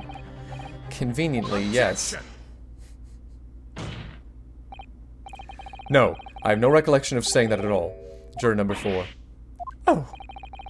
Make no mistake. You jurors are not special in any way. You are not immune to the judicial process. If you know something about this knife, madam, let the truth come out. But that's just a common old garden knife. It could have come from anywhere. We have several like that at home. If one went missing, how would you expect me to know?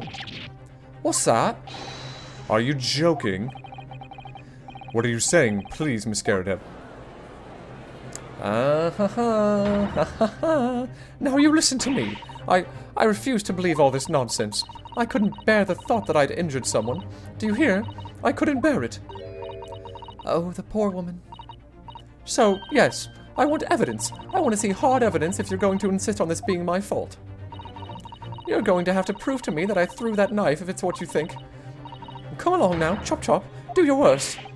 Well, Mr. Naruhodo? If I had evidence like that, believe me, I would have thrown it at her already. Then take the stand, juror. Oh. The prosecution does not object to the defense's request to cross-examine this woman. Thank you, Lord Van Zeeks. I'm going to have to testify? Yes, you are. Juror number 4, as I'm sure you will appreciate, having observed it with your own eyes today. Witness testimony can lead to the most extraordinary truths being unearthed, truths of which the witnesses themselves may not even have been aware of. Oh, dearie me. So I demand your full and unalterated testimony, Mrs. Garadeb, and mark my words, in this court of law today, we shall extract the truth. Do you concur, counsels? Certainly, my lord. Oh, that's what I'm hoping for, my lord. And the truth will set you free! This is such a strange feeling. For the first time since arriving in this country, it actually feels real.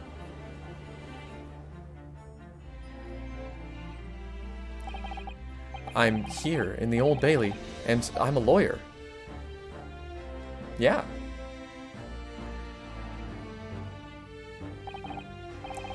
Witness, state your name and occupation. Oh, yes, my name is Joan Garadeb, and well, I'm a juror and such like. It sounds like even she doesn't know if she's a housewife or a maid or what anymore. The court has decided your testimony is required in order to clarify matters in this case. Do you understand, madam? Yes, my lord. You will tell the court everything that took place in your household on the evening in question. And I warn you, do not attempt to hide the truth. Oh, dearie me. What? Chin up, Joni, nothing to worry about now. Oh, I didn't know you were here, John. I didn't know he was here either. Wasn't only you in the room that day, old thing, was it? Rather think I ought to testify as well, don't you? But what about your knee, dear? Don't you worry about that. Hardly notice it. I'm not the sort of chap to leave a comrade to face disciplinary action alone. Oh, John. I presume you are Mr. John Garadeb? Yes, sir. Former second lieutenant of the 3rd Regiment of the 4th Northumberland Fusiliers, sir. Seen my fair share of action and now living the quiet life, as it were. The quiet life? Were you not engaged in an incendiary battle with your spouse on the day in question? Ah, well, yes, quite. I believe they may represent a first in the proud history of the British court. Calling a juror to the witness stand is unprecedented. However, the court will hear your testimony now, juror number 4, and that of your husband. You will recount clearly and concisely the events in your home at the time of the incident in question. Sir, at once.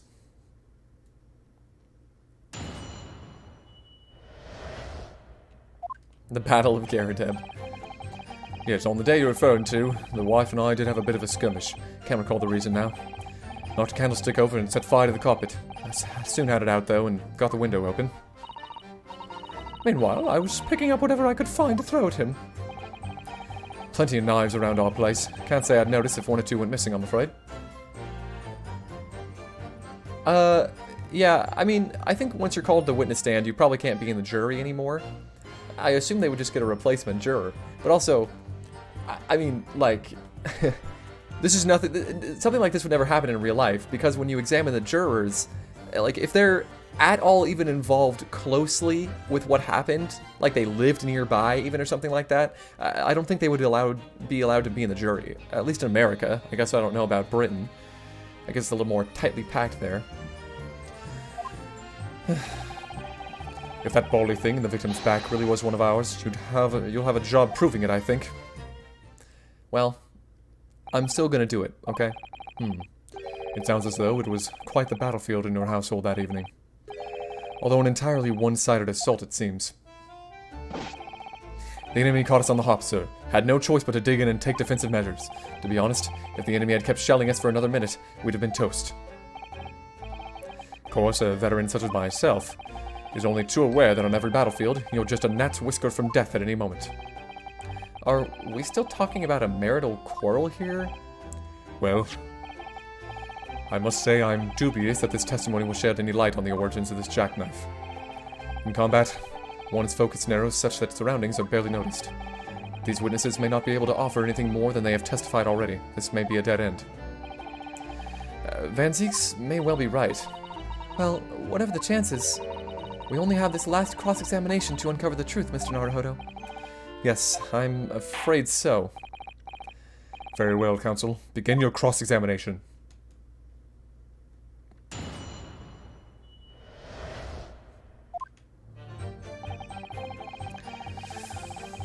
Hold it!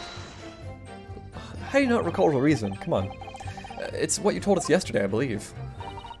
Yes, that's right. If I remember correctly, It all started because of a note that was tucked into the pages of a book belonging to Mr. Garrideb. A rather passionate note, in fact.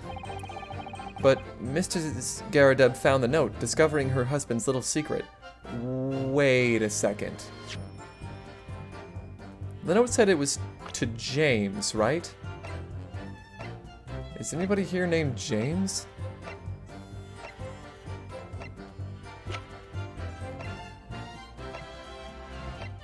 Huh. Yeah, don't know anybody named James, so... Well, wait a minute, actually. I don't know. I have no idea. Mrs. Garrideb found the note, discovering her husband's little secret. And she gave him a mighty number of slaps across the face for it, too. What a sordid state of affairs. Hell on earth. I say, when a chap says he can't recall such things, it's common decency not to drag it all up. And besides, half of it was wide off the mark anyway. A likely story. These waters run very deep. And what transpired next after these multiple blows to the face?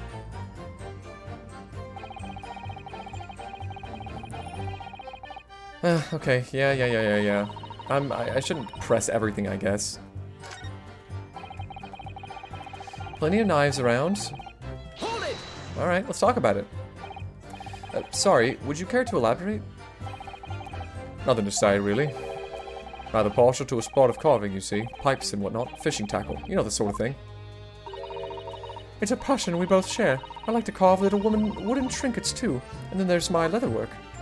Oh. Sorry to say, we're always losing knives about the place, and we have dozens of the things. They sell them at the market sometimes, 20 for the price of 19. Needless to say, I snap them up. That's not really that good of a sale, really. John prefers to use 2 knives at mealtimes, too, instead of a knife and fork. Wow. Now, Joan, we don't want people thinking I'm something. Oh, Here we go again with the scaldings. Why are they being so evasive? I imagine it's because they don't want to believe it. They can't bear the thought that it might have been one of their knives that injured the victim. Which is entirely understandable, of course, but still. Go on with your testimony, witnesses. Sir. Yeah. Hold it! I mean, yeah, okay, will be kind of hard to prove it, I admit that, but we can find a way, right? So you have no intention of admitting that it was your knife unless we can produce proof. Even though there's no other credible possibility if Mr. Natsume is innocent. Objection. You forget, my Japanese friend, that it has yet to be established that the accused is not responsible for the attack. As if I could forget. If only there was some way to know who had handled the knife before. But I suppose wizardry like that is just a dream. Perhaps you're thinking of fingerprinting, Mr. Naruhodo. What? You mean it's not a dream? That sort of wizardry really exists? Whenever people touch anything, they leave behind a unique pattern from their skin, or so they say. But I can't see anything. There are already countries in the world where these so-called fingerprints can be used as evidence. Lord Strongheart is currently discussing the matter at the Ministry of Justice. Yes, I believe we are rapidly approaching an era of scientific methods of investigation. But for now, we shall have to find an alternative method of proving our assertion. That this knife found in the victim's back was originally in Mr. and Mrs. Garrideb's house. Ugh, if only I could transplant this whole incident to several years in the future. Yeah, Phoenix Wright is set in modern times. This is set, like, way in the past. That's the extent of their testimony, is it? What do you think, Mr. Naruhodo? Well, I think we've heard this all before, to be honest. I can't say I'm particularly confident that we'll be able to prove anything new from this testimony. But in this cross-examination, it's absolutely essential that we establish how this knife came to be at the scene of the incident. Yes, I know. You have any ideas? I'm sure both of them must be feeling very worried. Worried that it was in fact a knife belonging to one of them that caused the victim's injury. If we could find even a tiny shred of evidence to support that theory, it would clinch this trial for us. It would explain everything. Yes, it would. So, for Soseki-san's sake, we must find that last crucial piece of evidence. Well, I remember examining the knife and finding that the tip had been, like, chipped off. But, yeah, I don't know. Yeah, at this point, might as well just press everything. And the fire also spread to some items of furniture, didn't it? The bookcase, my armchair, anything of mine, really. Just so happens there was some bathwater around that evening, so I sloshed that about to put it out. Most precarious situation you put yourself in. Ours is a 3-story townhouse on the west side of the street, where the water main isn't connected yet. I have to draw water from a public water pump during the day if you need any, you see. The lodgers are always moaning that they can't get any water at night. Although, that little mustached Japanese man buys water in bottles, I believe. The defendant, Mr. Natsume, you mean? That seems really expensive, right? Yes, he receives a stipend for his studies, you know, from his home country. Can you imagine? Being able to brew a pot of tea at all hours. He's so obviously very well off. Have you actually seen the state of the man? I believe he uses all of his income to buy books. Well, anyway, the point is, I was able to douse the fire with water, fortunately enough. Good. Good, good, good. Hold it! Even though the room was on fire? As far as I was concerned at the time, it was more important to extinguish my anger than the flames. When a woman wants to throw, she must throw. That is most certainly not true of a Susato takedown, Mr. Naruhodo. How did she know I was thinking that? So, please cast your mind back and try to remember.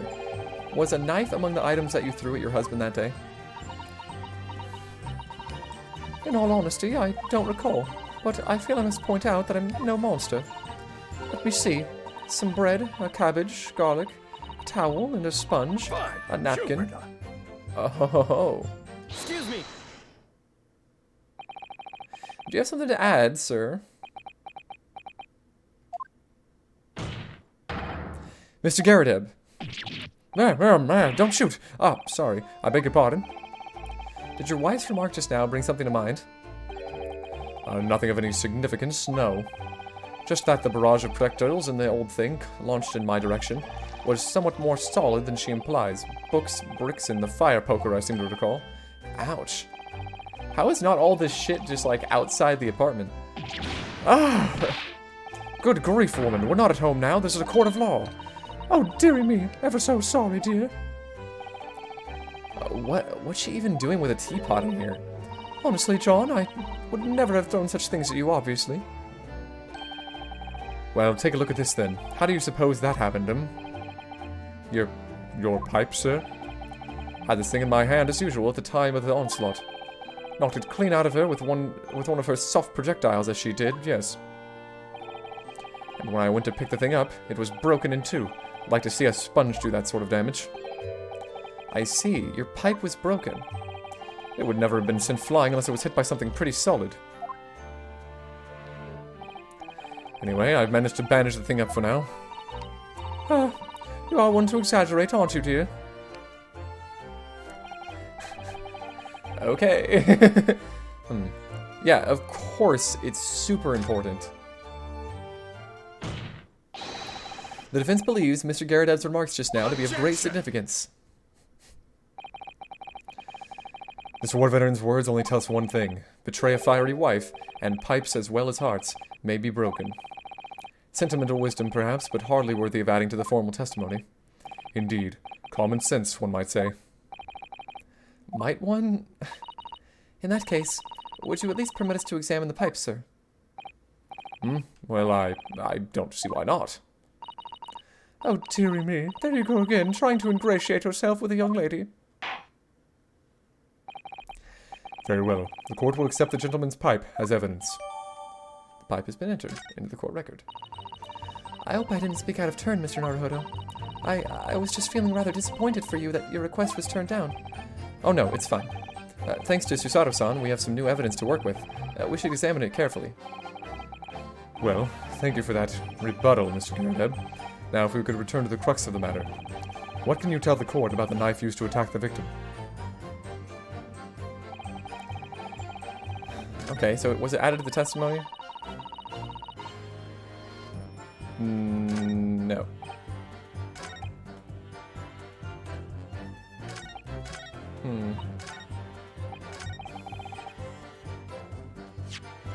Anyway, let's get to that pipe. What's up with it? Yep. There's the tip of the knife. There's a small nick out of the bowl here, look. It appears to have been made relatively recently. And see how there are little scrapes and nits all over it? It's clearly a well-loved pipe. Yes, you're right. It seems to me recently that being well-loved goes hand in hand with getting some battle scars. This particular nick is catching my eye, though, because it's clearly new. And here's what we care about, though.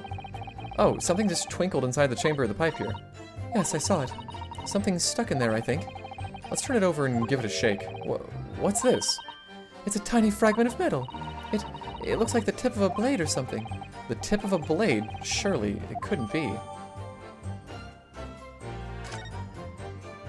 Nice! I mean, that's all I need to get from the pipe, definitely.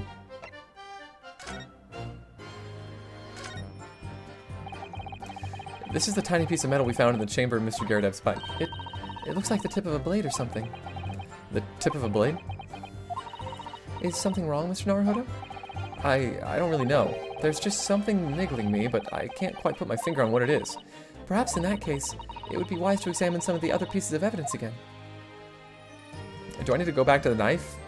Is that a requirement here? Just to be sure, I guess. Let's look at the tip. Oh, look here, Mr. Naruhodo. Just at the tip. A small piece of the blade appears to be missing. Wait, part of it's missing? I could be wrong, but I've just got a feeling. You remember this? Ah, that's the tiny fragment of metal that we found inside Mr. Garadev's pipe. Yes, and just maybe... Oh my, it's a perfect fit. Somehow, I just knew it. Easy, god diggly dang peasy. So now I need to go back to the testimony where he says you're gonna have a hard time proving it. And I get to present a little bit of, Objection! Truth. Mr. Garadev, could I ask you to take a good look at this, please? You can ask, but I can't see a bally thing. You can't? Used to call me Deadeye Deb back in the regiment, of course, but that was some years ago now. Even when I'm trying to enjoy a large print book by the fire these days. I struggle to tell a B from a D and a P from a Q, to be honest. Oh, he does. Dearie me, it's rather wearying being asked about every other letter and every other word. You must D very dizzy.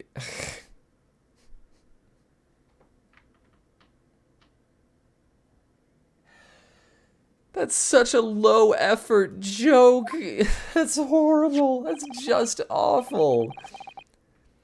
What is that? A tiny scrap of metal? Yes, almost certainly from the tip of a blade. And what may appear at first to be just a tiny scrap is in fact a crucial piece of evidence. Interesting. And where did the defense come by this evidence? It was lodged in the chamber of Mr. Garadev's pipe. My pipe, you say? By Jove, I wonder how that got there. And what precisely does this fragment of metal signify, Counsel? Are you suggesting that it is in some way related to the matter of the stabbing on Briar Road?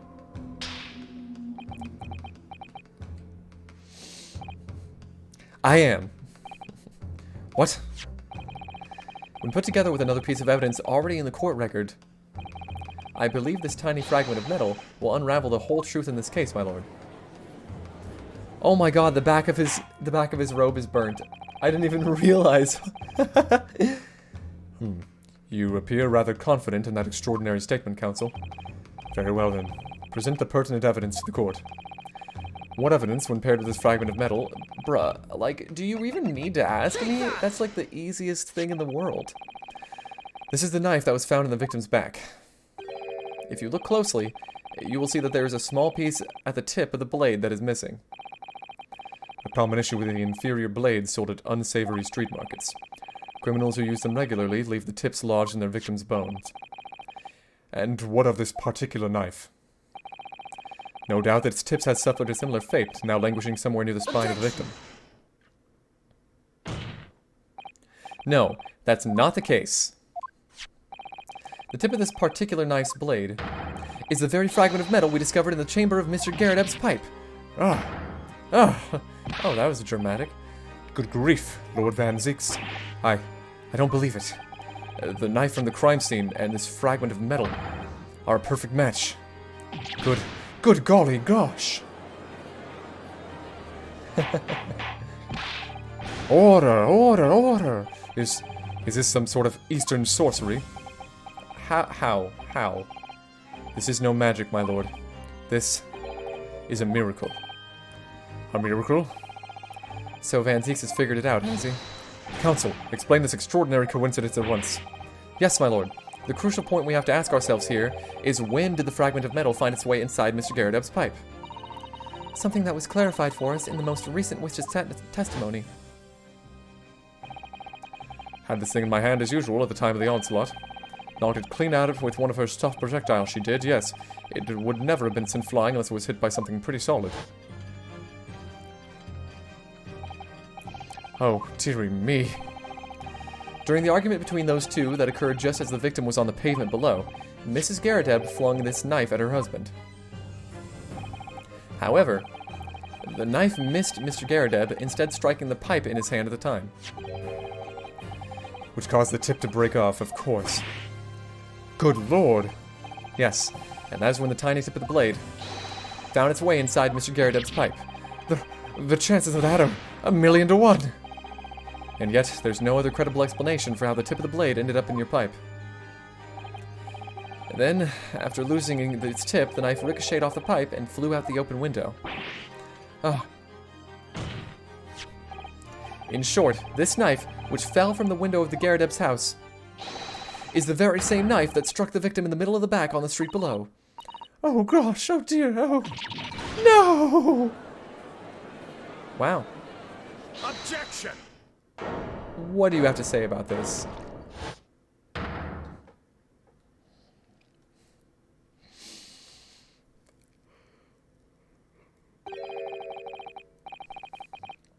A full-bodied theory, I'll give you that.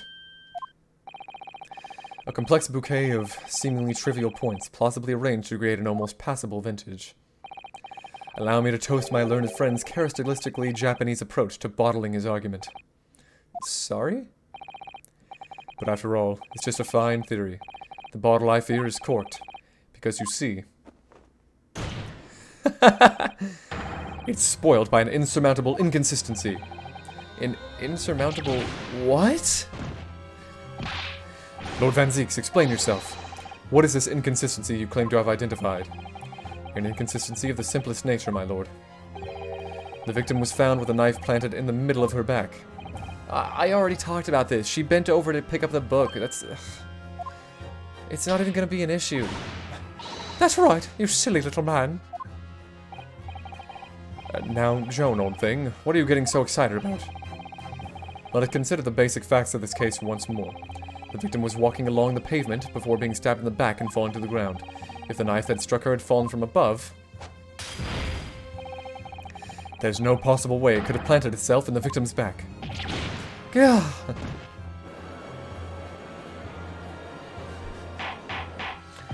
Oh, you silly, silly fools. Order. Quite right, you see. That's exactly right. If the knife had fallen on her from above, it would have struck her on top of her head. Well, man, I already know something that they don't. Jeez. They didn't make these harder. It's just too easy for me. It would appear the defense has made a rather spectacular blunder. If a theory has even one inconsistency, it cannot stand. Your theory, my learned friend, is history. Bruv. Don't act so dramatic. We were so close. I could see the truth. I was so sure we were on the right track. But now the way has been blocked completely by just one simple inconsistency. Or, in other words, we simply need to eliminate that one inconsistency, and the theory will stand. Miss Susato. You mustn't worry, Mr. Naruhodo. You were just caught off guard, that's all. And your mind went blank. But if the path you were on is indeed correct, then a way will present itself. The key to this is in the court record, I'm sure. All the information you need is there. It seems you have nothing to say, my Japanese friend. Well, your silence speaks volumes. A tacit acceptance that your theory is fatally flawed. No, no, no. Objection!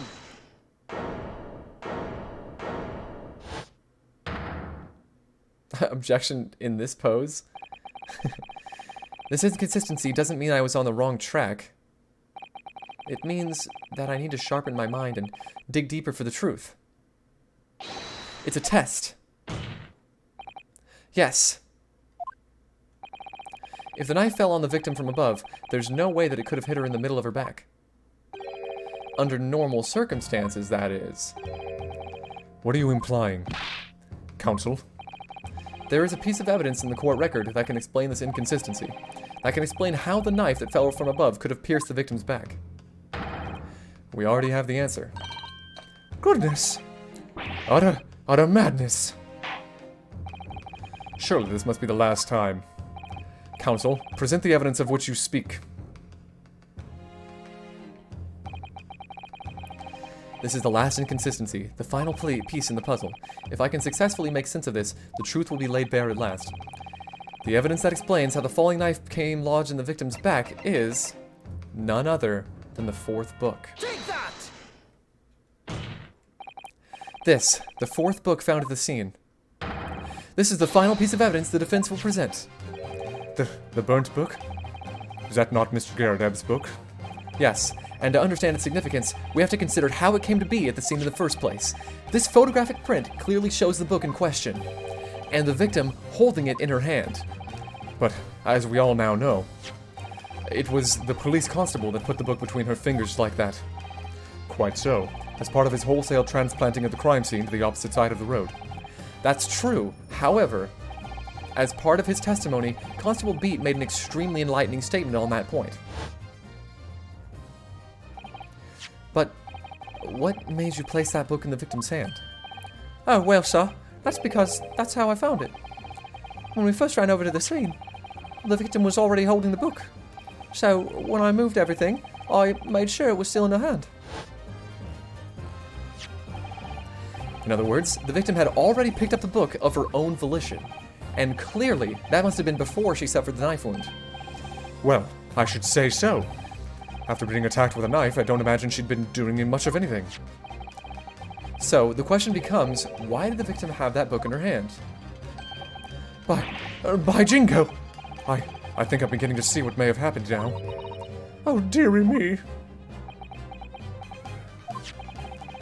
We know that the book fell from the top floor of the Garredeb household onto the pavement below, at precisely the moment that the victim was walking past.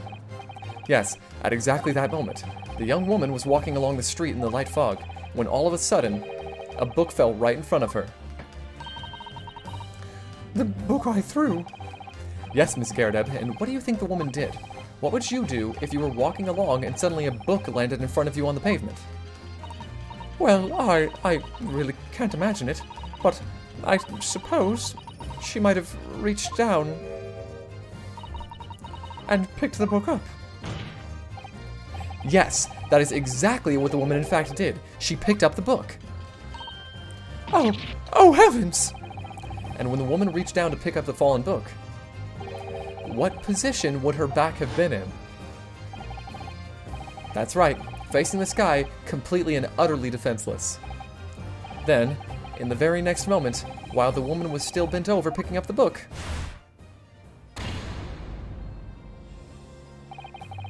the next object fell from the room above, the jackknife, straight into the middle of her back. And at that same time, walking by chance directly behind Miss Green, was the defendant, Mr. Sosuke Natsume. Well, I never. It appeared to Mr. Natsume that the woman simply collapsed on the floor. In the dark and the fog, he didn't see the knife falling on her from above. Oh! And from the other direction, the constable and his wife saw no one but the victim and her apparent attacker. So there never was a real culprit to run from the scene in the first place. No, this was nothing more than a series of unlikely events that culminated in an unfortunate accident. And that is the real truth behind this case. It's almost too easy. Well, Mr. and Mrs. Garredeb,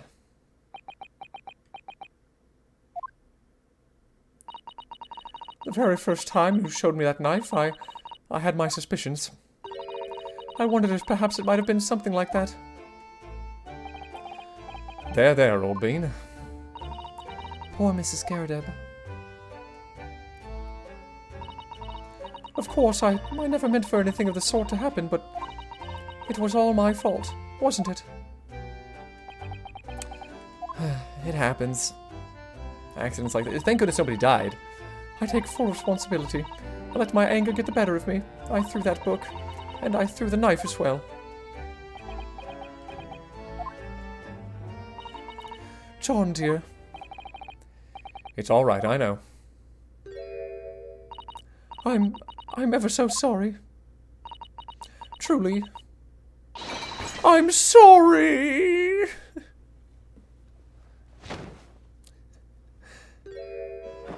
Oh my god. You're with your bad knee, I'm surprised. Oh, wow.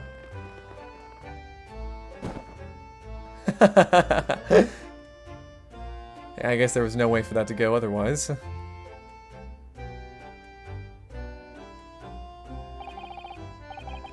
Lord Van Zieks, what news of Miss Garrideb? She's been taken to the infirmary. It would appear that today's events have left her in an especially flustered state. However, I believe she will recover in due course. There is no cause for concern. Yes, unbeknownst to themselves, they caused what could easily have been a terrible tragedy. They shall have to prepare themselves for the consequences of their actions. I mean, it was just Mrs. Garrideb. John didn't do anything. There is some good news, however, my lord. I have just had word from the hospital where the victim is being treated. Her condition is improving steadily, and the doctor believes she will regain consciousness soon. It's strange. We've been talking about the victim all this time, but we've never once met her. How wonderful. The woman is out of danger, it seems. Yes, that is good news. So, Mr. Sosuke Natsume.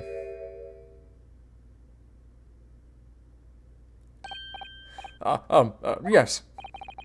On behalf of my fellow countrymen, I would like to take this opportunity to beg your pardon, sir. You came from your distant eastern homeland to study our great British culture, and have been repaid with immeasurable unkindness. Please accept our heartfelt apologies.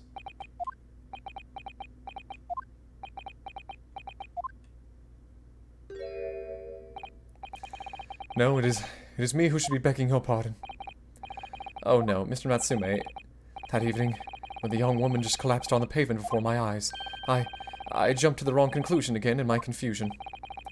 What conclusion, sir? I was sure that the woman was dead. Yes, Constable Beat said the same thing, didn't he? He thought she had been killed too. I suppose she must have looked completely lifeless. It's been about a year since I arrived in Great Britain now, but I still can't get used to life here. I can't relax. I'm sure there are evil spirits lurking in the fog, like they're haunting me. Poor Sosuke-san. His imagination really has got the better of him. Yes, poor man. So when it happened, I thought the young woman had been taken by the fog spirits. I should never have dropped my books like that and run away. I should have called for help, for a doctor, for the police. Instead, I've managed to create a rift in the relationship of trust between our two empires, and for that, I am truly sorry. Why is John Garrideb now a juror? What the what? When did that happen? One could say indeed that some sort of mischievous spirit has been at work here, I think. One that created a chain of unfortunate mishaps. We were befooled by this spirit and led to false conclusions. But thanks to Lord Van Zieks and our young lawyer here from the east, that chain has now been broken, and the spirit exorcised. I heartily commend you both. Oh. Now then, ladies and gentlemen of the jury. Yes, my lord. In concluding this trial, I must ask one last time for your decisions regarding the defendant's culpability. Are you ready to present your findings to the court? As the foreman of the jury, I can assure you we've reached a fair and just conclusion. I do declare that the truth can be extremely cruel at times. Well, I didn't suspect the woman next to me, that's for sure. Sitting in for the old bean while she's out of action, you know, but I know what her decision would be. Does this mean I'll finally be able to get out of here and start work? Well, it's about time. I say, I'll have a corker of a story to tell the grandchildren when I get home, won't I? Very well. Ladies and gentlemen of the jury, I hereby demand your final decisions. Mr. Foreman. Not guilty. Not guilty. Not guilty. Not guilty. Not guilty. That was the one that... Guilty. Juror number 5 is the only voice that doesn't match for me. All the other ones, like, make complete sense.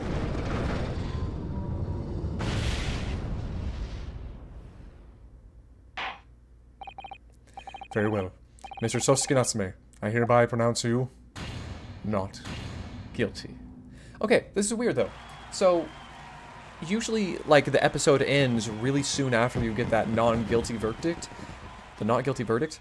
But we met 2 characters during the investigation that just haven't come up. There's the huge chin man and the guy that really likes Shakespeare. So I don't know what that's all about. And finally, Mr. Natsume. Oh, yes, Lord Sir. You are now a free man once more. It is my hope that you will continue to further your education in British culture. And may you never again be brought before me. Oh yes, sir, of course. On my life, I swear I'll never set foot in a courtroom again. I'm transported to tears. Thank you, counsels. Court is adjourned.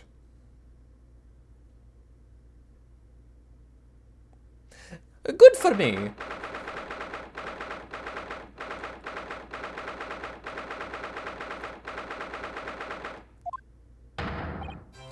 Oh, Locum. Wait, you mean me? Of course! Is there another locum here? Is there even one? Compared to the original locum student, Mr. Naruhodo Esquire, your name has become rather short, hasn't it? What's wrong with using my actual name? Oh, at last I'm free! I'm free! Joyful, joyous, jubilant jubilation! Heedy, hearty happiness, hooray! Oh, I'm pleased. Mr. Natsume is delighted. Would it be so hard to just say that, then? Locum, you did it! You saved me from the brink! Well, what happened to the poor woman was in no way your fault, after all. I'm just glad everyone can see that now. No, not that! Lovely, loyal locum lawyer! Yes? I mean, as I've said before, I've just never got used to life here in Great Britain. Every time I look over my shoulder, I see foreigners. I see towering brick buildings. And from high up windows, I see them looking down on me, laughing. Look at that little hunchback. Oh dear, I'm sure it's all in your head, Mr. Natsume. But today you, locum lawyer, gave my gloom the boot. You stood firm behind that baronial bench before all those babbling British. You battled to the bitter end, laying bare the baffling truth. And when I beheld the blinding fireworks among the beams of the Bailey's roof, I bellowed, "Behold the best barrister ever born!" Well, that's very flattering, and we're very pleased for you. This has given me a wonderful anecdote to recount to my old friends back in Japan. An anecdote? Is that what's to become of all my hard work? Oh, there you are, my dear fellows. I apologize for keeping you waiting. I rose late this morning. Oh, Mr. Sholmes, what a pleasure to see you. I see I am here not a moment too soon. A disaster has been averted, I'm glad to say. Oh. The trial shall begin presently, Mr. Naruhodo, and I wish you the very best of luck. It just finished. What? No! Then my haste was in vain. Ah! It's you! Airlock Sholmes! Oh, have we met, sir? This is Mr. Natsume, the man that you had arrested, Mr. Sholmes. Oh, I see. I failed to recognize you at first. Our previous encounters have taken place in the gloom. Either of your bleak lodgings or that prison cell. I simply couldn't place that curious face in the light. Charming. This is all your fault, Airlock Sholmes. You're the reason I had to go through this terrible ordeal. I'm going to give you a piece of my mind. My apologies, sir, but I assure you, I have placed you now. You're the fellow who abandoned that poor young lady and ran off, are you not? Ah. Has she been taken to hospital more urgently? I feel perhaps she would have regained consciousness by now. Oh. But it was unavoidable, I'm sure. We are but human, after all. Anyone would have been shaken by such an experience. I wonder if I'll ever have to go to court at some point, you know? It's kind of just something that I've thought about since playing these games, but, hopefully never as a defendant. And I guess if that happens, they'll play this clip of me being stupid about me not being the defendant. But also, what would I do that's illegal? I don't know. I do feel very badly about this. Well, never mind. Now then, what was it that you wanted to say to me, sir? Nothing. None, demonai. Priceless. Oh, I'm sorry, really, but that was quite priceless. Poor Sasuke-san. Still, on the bright side, you've had an extremely entertaining experience without paying a penny. And, it would seem, you were not even found guilty. But there is no bright side.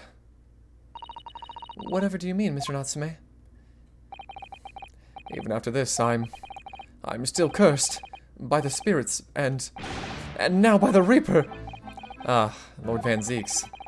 I haven't forgotten, you know, what facing that man in court means.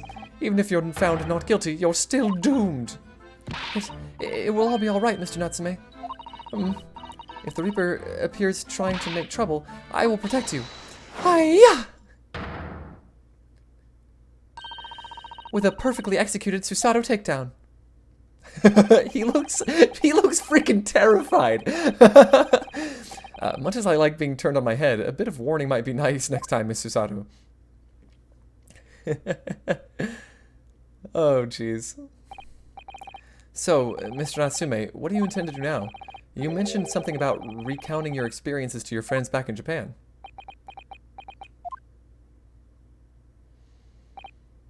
Yes, I intend to return to my homeland soon. Oh! It has already been a year since I arrived here in Great Britain. I visited universities, libraries, bookshops. I've been honored with the tutelage of professors. I've learned so much about the wealth of literature here and the city it has shaped.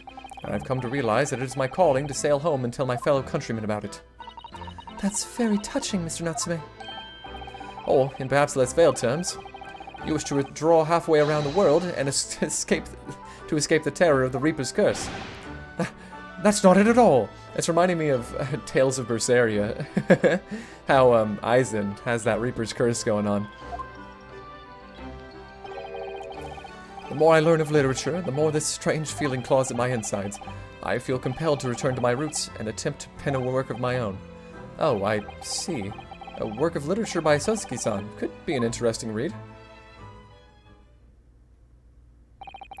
And what about Miss Susato and yourself, Mr. Naruhodo?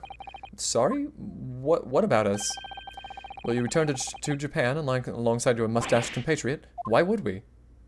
We've only been here 2 days. A week has not yet passed since we arrived in London, and only now does it feel as though we finally have found our feet.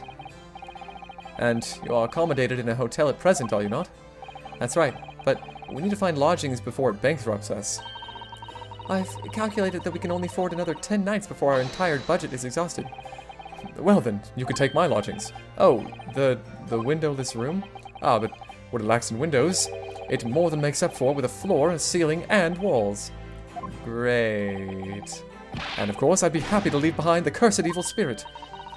Oh my, an evil spirit? Oh yes. It tries to suffocate you while you sleep. It's the cat. It's an infallible wake-up call. Do the cats so cute, though? Well, we'll think about it, if that's alright.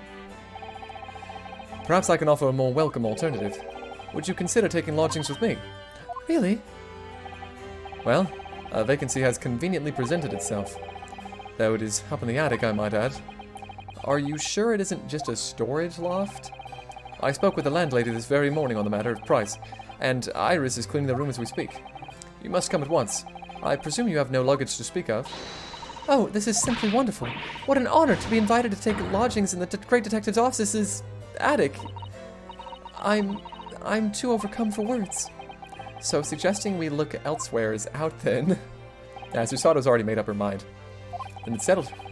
I shall prepare a welcome dinner this evening. And you must come too, Mr. Natsume. I insist. I don't know what to say, but thank you, and yes. Wonderful. Then I'll go and complete the paperwork for your formal release, Mr. Natsume. It shan't take long. Somebody's happy. Locum, I I knew that you wouldn't let me down. I'm truly delighted to have met you here in London. Likewise, Mr. Natsume. It's been a privilege meeting you two. It's a shame that we're going to have to say goodbye so soon. Well, I've come to realize that I belong in Japan, but Locum, we'll meet again one day. Yes, I'm sure. And hopefully by then, I'll be a successful lawyer. Hopefully by then, I'll be a successful author. Well, my dear fellow, our carriage appears to have arrived. Shall we go, Mr. Naruhodo? Yes, Mr. Sholmes. I've little doubt Mr. Natsume will be released in time for dinner this evening. Oh, you said he should come too, though. And so, with Soseki-san's innocence successfully established, we rode with Mr. Sholmes to what was to become our new home, 221 Baker Street. 221B Baker Street.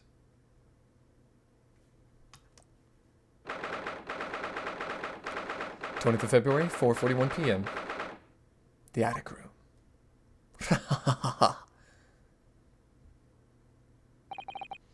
So this is to be our new office, yes. Our office? I rather like the sound of that. Me too. It's simply wonderful, isn't it? I hope you can see this, Cosmo. It's only a small step, but I'd like to think we're getting a little closer to your dream now. So, my dear fellows, do you like the place? Oh! Wow, you're much more attractive like this. Ah, Mr. Sholmes, yes, thank you so much. I love that vest, my god. It's simply a delightful room, Mr. Sholmes. I simply adore it. Good, I'm pleased to hear it. Iris and I are delighted to welcome you. I hope everyone's hungry. It's nearly time for dinner. We'll eat as soon as Mr. Natsume arrives. We have a lot to celebrate. Iris, you must let me help you. All right then, Susie. You can be in charge of the salad. Splendid.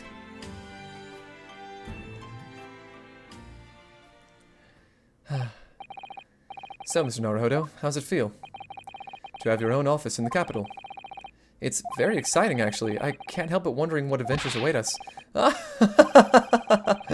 Those were precisely my sentiments when I first established my office at these premises. Until I discovered the dark truth about the city of London, that is. Sorry? London is a glorious place, full of wonder, opportunity, prosperity, and mirth. But the brightest of lights cast the darkest of shadows. Shadows? What do you mean?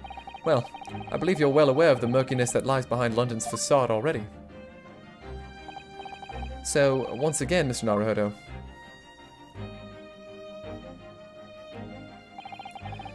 Welcome to London. Okay, that was a bit spooky. Of course, at the time, I had no idea of the significance of those words Mr. Sholmes so casually spoke. Yes, there is a lolly. Her name is Iris Wilson, and she's basically Watson to Sherlock Holmes. I'm surprised you didn't see that earlier. Come on, man. You gotta keep on your toes. To lift the facade and see the murky depth that lies behind. Alright. Well, it's only been a couple of hours, but this seems like the best place to end here. And of course I have another stream tonight, so I can't overdo myself, of course. How many episodes are there? Oh, this is going to be the last one. The Adventure of the Unspeakable Story. Okay. Yes, let us return to the title screen. Alright. I'm probably not actually going to play this game during tonight's stream. I'm thinking of just doing, you know, some random demos like I was doing when I first started, because now I actually have the audio correct and my stream setup correct, so things hopefully won't get choppy like they did during A Sound Mind. Also, I'm probably going to do a full playthrough of that when it comes out, because it was pretty cool. I liked it. But anyway, that's going to be it for this one, if I could leave the game here, or not. And yeah, hope to see everybody tonight. So, see you then.